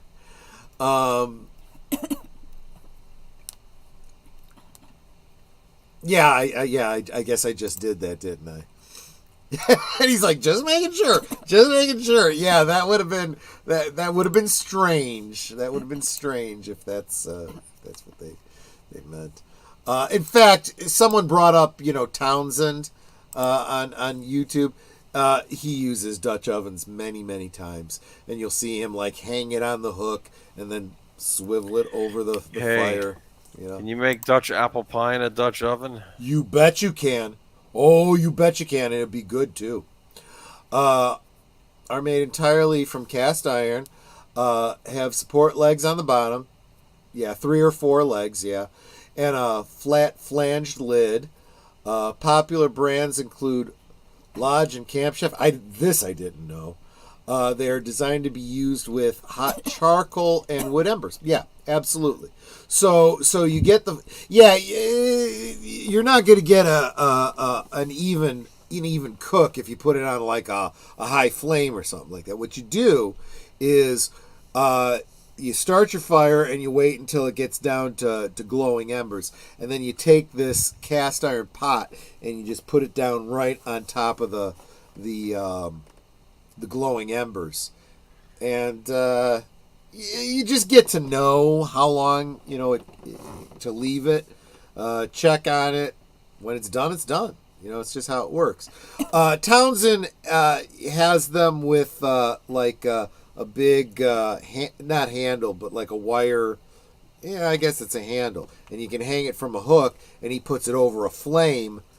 I don't know how the fuck he does that. That just boggles my mind. I've always done what Trey describes, putting it right down in the embers for an even cook. Yeah, from a campfire, exactly. No drinking a quarter of chocolate milk before bed when you're lactose intolerant. Yeah, my wife would shoot me, and she would be fully justified in doing so. Absolutely. Did you get your? I don't know who you're talking to. I must have missed something. But oh shit! I just realized we've gone 3 hours. This is what happens when you guys get me drinking. Oh, it's getting late. You guys get me drinking, and I get all chatty, and we traditionally use clay pots to cook curry in. That makes sense. I can totally see that. I got to be honest with you. I've recently gotten a hold of, and I know these probably are like cause cancer or something like that, but Netter's gotten me a couple of frying pans that are those Teflon, and as long as you don't put them in the dishwasher, you just kind of, you almost treat them like they're cast iron. You wipe them out. Maybe a little warm soapy water. Nothing that changes the temperature too drastically, because the Teflon coating and the metal of the pot expand and contract at different rates, and that's when you get the Teflon flaking off in your food. You don't want that. That's got to be bad for you. But that no stick thing is no joke. You could drop a couple of eggs and meat and whatever into it, let it sizzle up on one side, and then you can just flip it over. It doesn't stick at all. It's amazing.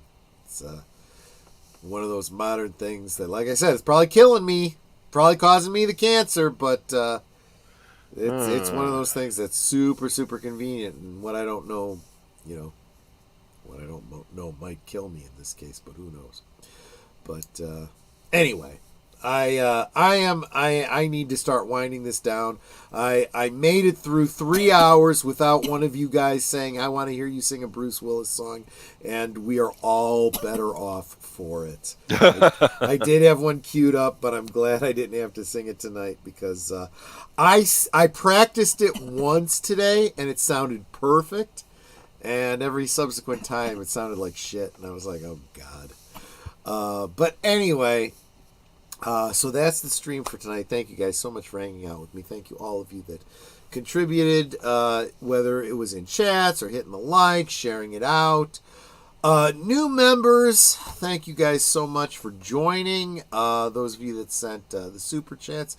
They say you guys are the ones that keep the lights on. When it comes to this channel, it really is. I can justify my time to say, hey, look, at least I'm making some money doing this thing, It's And as I mentioned on a previous stream, all of the super chats that I say we, but Troy gets, it is going towards getting us better equipment so that our streams can be better for you. So yeah, I'm working on getting a mixer so that we don't have to share a mic. Yeah, we don't have to share a mic. We won't have any echo issues. We're going to get better lighting because my lighting is horrible. Mine isn't great either. Yeah, but yours is better than mine. I look like death warmed over in my lighting. Yeah. So, things like that. But there's a bunch of different investments we want to make in the channels. And just so you know, every dollar you invest is going right back into the channel. Right. That's what I was getting at. So tomorrow night, well, later tonight for all of us, I think, over on Big Al's channel, it is, oh crap, what is the name of the movie? It's Those Magnificent Men and Their Flying Machines. Yeah. What is the subtitle? Is there a subtitle to that movie? There is. It is. Let me see if I can find it. So Those Magnificent Men and Their Flying Machines, or what is it called? Or come on. Or How I Flew from London to Paris in 25 hours 11 minutes. That's the full title of the movie. From 1965. It's one of those fond memories from when I was a kid. I believe I saw that on the Wonderful World of Disney on Sunday night. I think that's what it was. I think that's where I saw it. But that is tomorrow night, 9 Central, 10 Eastern, over on Big Al Presents. Netter and I will be hanging out with him for that. Sunday is all deleted scenes all the time. Starting at 3 Central, 4 Eastern for Western Cinema Presents, Deleted Scenes, and Outlaw Bill. And then at 7 Central, 8 Eastern, of course, there's Unscripted with Deleted Scenes. We call it his rant stream. When Deleted Scenes gets a little ornery. Ranty. A little ranty. Yes.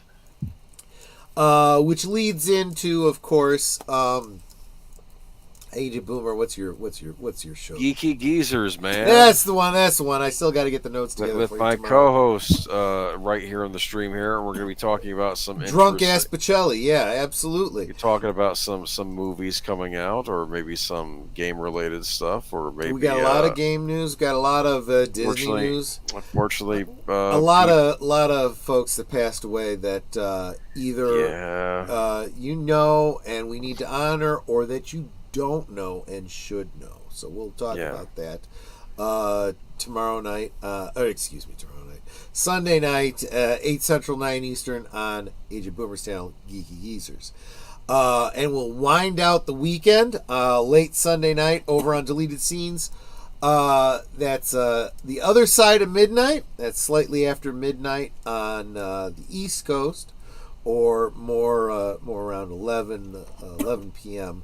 over here in the Central Zone, where don't know what the topic is, but it's usually a little bit more relaxed, a little bit more smooth. They'll get us ready to get to sleep for Monday. Monday is the Monday before Independence Day. So I've got not a poll, but I requested some recommendations from y'all over on my community tab. Haven't finalized this yet, but I want to do a double feature of something patriotic, something that would be good for Independence Day. So if you guys want to get over there and Give me some. I've gotten some good ones, but I'd like 2 for this Monday and 2 for the following Monday. Let's do a little bit of Independence Day celebration there. I think one of them's absolutely going to be in the movie Independence Day with Will Smith and Bill, whatever his name is, president. I always forget. Bill Murray. It wasn't Bill Murray. It was I know. Bill something or other. Anyway, Bill Nye, the science guy. Bill Nye. No, it wasn't him either. Philip Pullman, right? Bill, is it Pullman? Pullman. Yeah, I always confuse Bill, him with not Paxton. Bill. Yeah. Huh. I don't know. Anyway, so that's Monday night at the movies on my channel, 8 Central, 9 Eastern. Tuesday, over on Deleted Scenes, we are starting our weekly watch party of season 3 of Twin Peaks The Return. So join us on Deleted Scenes channel, 7:30 Central, 8:30 Eastern. All of us that are currently on the channel, currently on the panel, have seen season 3 at least once. But Deleted Scenes hasn't, so he will be reacting in real time. That might be fun for all of y'all, especially those of you that have already seen it. But if those of you that haven't, you'll be able to share that experience with Deleted Scenes. It's Tuesday, 7:30 Central, 8:30 Eastern. Thursday, Netters Network. What's going on Thursday, Netters Network? I got a person. No, actually, I don't. Thursday will be July 4th. Which Oh, is right, Independence right. Day. Right. So, and it's going to be me and Troy. If we have a stream, it might even be just a really short We'll keep the stream open, but it probably won't be a specific guest. It'll just be us chatting. If you don't have other Independence Day plans, join us on Netters Network. 9 Central, 10 Eastern on Thursday on Netters Network. Yeah, maybe you can talk about your favorite Independence Day. There you go. And, of course, that brings us around to next Friday, which Boomer and I haven't set a topic for, but We've we'll had come up with something in the ideas. next week or so. Yeah. Sounds like a plan. It's like he's got ideas. Come back and watch me get drunk all over again. I still like the idea of people suggesting drinks to you. I do too. So, if you have given Troy a super chat or super sticker tonight, and you want to suggest a drink for him, Or if you want to yeah. leave a tip, after the stream and say, "Hey, Troy, I think you should drink I don't know, name it. Buy me a drink, and I will have that the following week, and I will." And depending on what it is, I'll have one too. Yes, help me get my wife drunk. As long as it's not a lot of hard liquor, like where like the main ingredient is mostly like whiskey or something like that, I'll try it. I don't know. I had a Long Island iced tea a couple weeks ago, and it was just freaking all alcohol, and it tasted great. Yeah, that one wasn't bad. I got snockered on that one. Let me tell you. I was snockered. That was just amazing. I don't know. I've heard people say, "Man, it tastes just like iced tea." I'm not sure it tasted like iced tea, but it was yummy. One thing I do want to bring up, though, although next Thursday is the 4th of July, and we're not playing any guests, the week following, I will have on here Ryan Roger Athay. So you're going to want to tune in for that one on the 11th of July. He absolutely has contributed a lot to both of our channels, so it'll be great to have him on to be able to honor him that way. Yeah, I'm a rising star. Clue Channel, there is nothing wrong with whiskey. And there have been many a night where I've just had straight whiskey. Just looking for suggestions. Yeah, I think something for me, new. I don't like strong, what do you call it? Hard liquor. Yeah. So, okay. And it's not just because I'm a girl, but I like more frou-frou drinks. I mean, I love margaritas. And, yeah, that's another one of my favorites. I love margaritas. Kind of surprised you don't drink more Cosmos. Daiquiris. Troy made a strawberry daiquiri made with fresh strawberries that was to die for. I had to. Because I had made her a strawberry daiquiri from a mix, and it tasted like ass. I was like, it was never, so never horrible. again. It tasted like a cross between flat Kool-Aid and I don't know, dishwater. It was horrible. It was so horrible. So he's like, you know what? I'm going to do this right. So we went out to the store. We got some frozen strawberries, and he made me a frozen daiquiri. It was daiquiri. goodly. It was very, very I goodly. think I had 2. It was goodly. We were both schnockered. Clue Channel says, Knitter drinks like a girl. Well, I'm a It girl. helps that she is a girl. Yeah, Yes. yeah. I've actually tried Cosmos. They weren't all that in a bag of chips. Yeah. Although chocolate martinis, those are pretty good. Yep. Actually, martinis aren't bad. I mean, there's, Depending on how dry they are and yeah. yeah. It really depends on how they're made.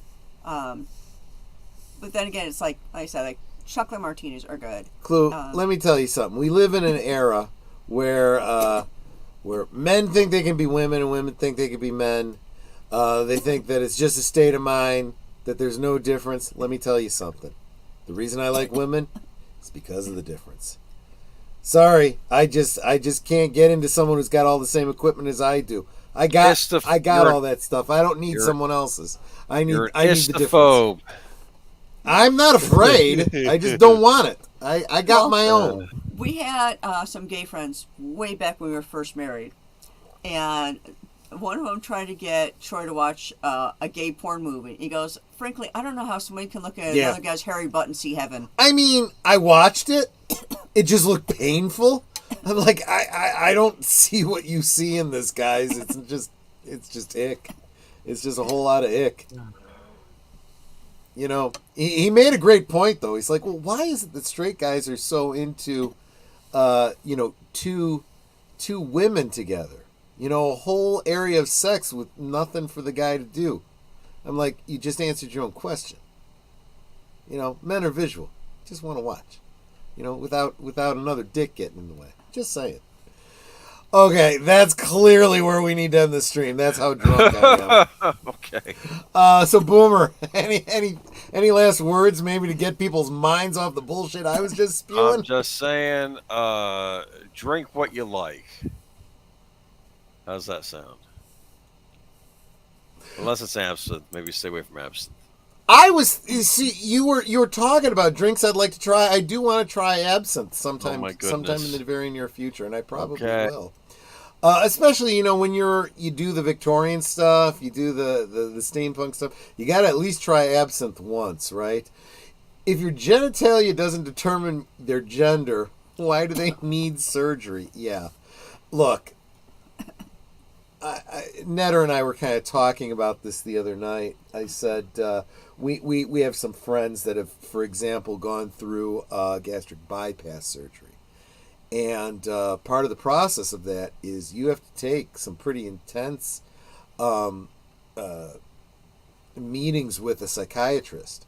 And they've got to determine that you have the right mindset for this, that you aren't suffering from some sort of body dysmorphia, that you are doing what you need to do in order to merit going through the gastric bypass surgery before they'll approve doing it. And there seems to be nothing like that if you want to, cut off your genitals or add addictomy, whatever the surgery is you want to have done. And it just doesn't make logical sense. And there's a lot of people in the medical industry where they're going, this is not and should not be the standard of care. This is clearly a mental disorder that needs to be dealt with. And not to mention, there are a lot of people in the gay community saying, don't trans the gay away. It's okay to be gay. And I think most people in the West kind of are like, yeah, who you like to do bedroom things with in the privacy of your own home, nobody gives a damn about, So you don't have to feel like you gotta, alter what you were born with because you're feeling a little, because that's pretty much irreversible. Okay. when my mother was pregnant with me, they were hoping for a boy because my brother's the oldest. Then there were 3 girls. They were hoping that child number 5, me, was going to be a boy. I ended up being a girl. Now, I found out years later that, they were hoping I was going to be a boy. They told me what my name was going to be, which would have been Jean-Pierre, because all the kids in my family have French names. And not once did I ever go, oh, I think I'll add a tallywhacker to my middle parts. Real quick, Clue Channel's sending me on a Unless it's the whiskey fun way. chase here. Okay, so he's suggesting Proper 12 and Irish whiskey. I do like Irish whiskey, so I'll have to look into this. This looks Stop good. making him buy expensive drinks. I'm It's presuming interesting. It's It looks like they got some drink recipes on here too. I'm gonna have to take a look. Yeah, I'll have to look at this a little bit later. But thanks for the suggestion. Great Is it one, an Clue. expensive booze? Because I don't know. It doesn't. It looks like a pretty standard Irish Okay. whiskey. I don't know. Yeah, that it's terribly don't suggest expensive. Glen anything because those things are really pricey. That's Scotch, but yeah, anything Glen, anything I like, but yeah, it can get pretty expensive. Oh, we're just wrapping up, Steve, but gosh, I super appreciate you guys stopping by. You guys are always encouraging to me. You think plastic surgery should require a sit down and talk for? Yeah, but unfortunately, the psychological community, which that was my major, and there's a reason I never finished my degree. Just saying, is kind of bought into that whole thing and are pushing kids into it. That's a whole other ball of wax. There used to be a psychological edge to people changing their identity, or their gender, but I think a lot of people must have forced them out because they're stopping people from living their truth. I'm guessing. Well, look, And there used to be some sort of understanding about this, right? We knew that there were people out there that maybe they were gay, maybe they weren't, that liked to cross-dress. They were they weren't transgendered. They were transvestites. Literally means cross-dressing, right? And but apparently that's not enough. Now you got to do, surgical augmentation. Look, if I go into a surgical center and say, look, my right leg is not mine. I don't identify with this. You should remove it. They're going to say, yeah, that's a body dysmorphia. You have a psychological problem that needs to be dealt with. We're not going to remove your leg. There's people in the body modification community that are not licensed to do surgery, that are, tattooing people's eyes and splitting their tongues and putting piercings in all kinds of crazy places, cutting shit off because people want that. And 99 times out of 100, people are realizing they've screwed up and there's no going back. Just saying. Anyway, didn't really intend the conversation to go this way. We did our weekly review. Up. We're wrapping up. Boomer, any last thoughts before we close out tonight? No, I'm good. I'm gonna get a good night's sleep. You're pretty good. Do you have to work tomorrow? No. You wouldn't be here this late if you had to work tomorrow. So okay. Natter, any last thoughts before we close up?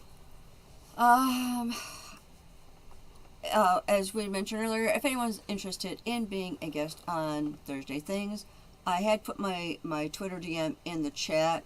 It's basically Netter's Network, no spaces, no apostrophes on Twitter. Follow me, and then I think after you follow me, you can then DM me. Because like somebody else was trying to DM me and couldn't. So I actually ended up DMing that, or not DMing them, following them back, and then I sent them a note saying, hey, okay, you can contact me now. So I think you have to follow me in order to message me. But yeah, I'm happy to have anyone on that has a YouTube channel they're trying to grow with their own content. I'm now looking at August 1st and beyond. And with that, you want me to close out? Yeah, go ahead and close us out.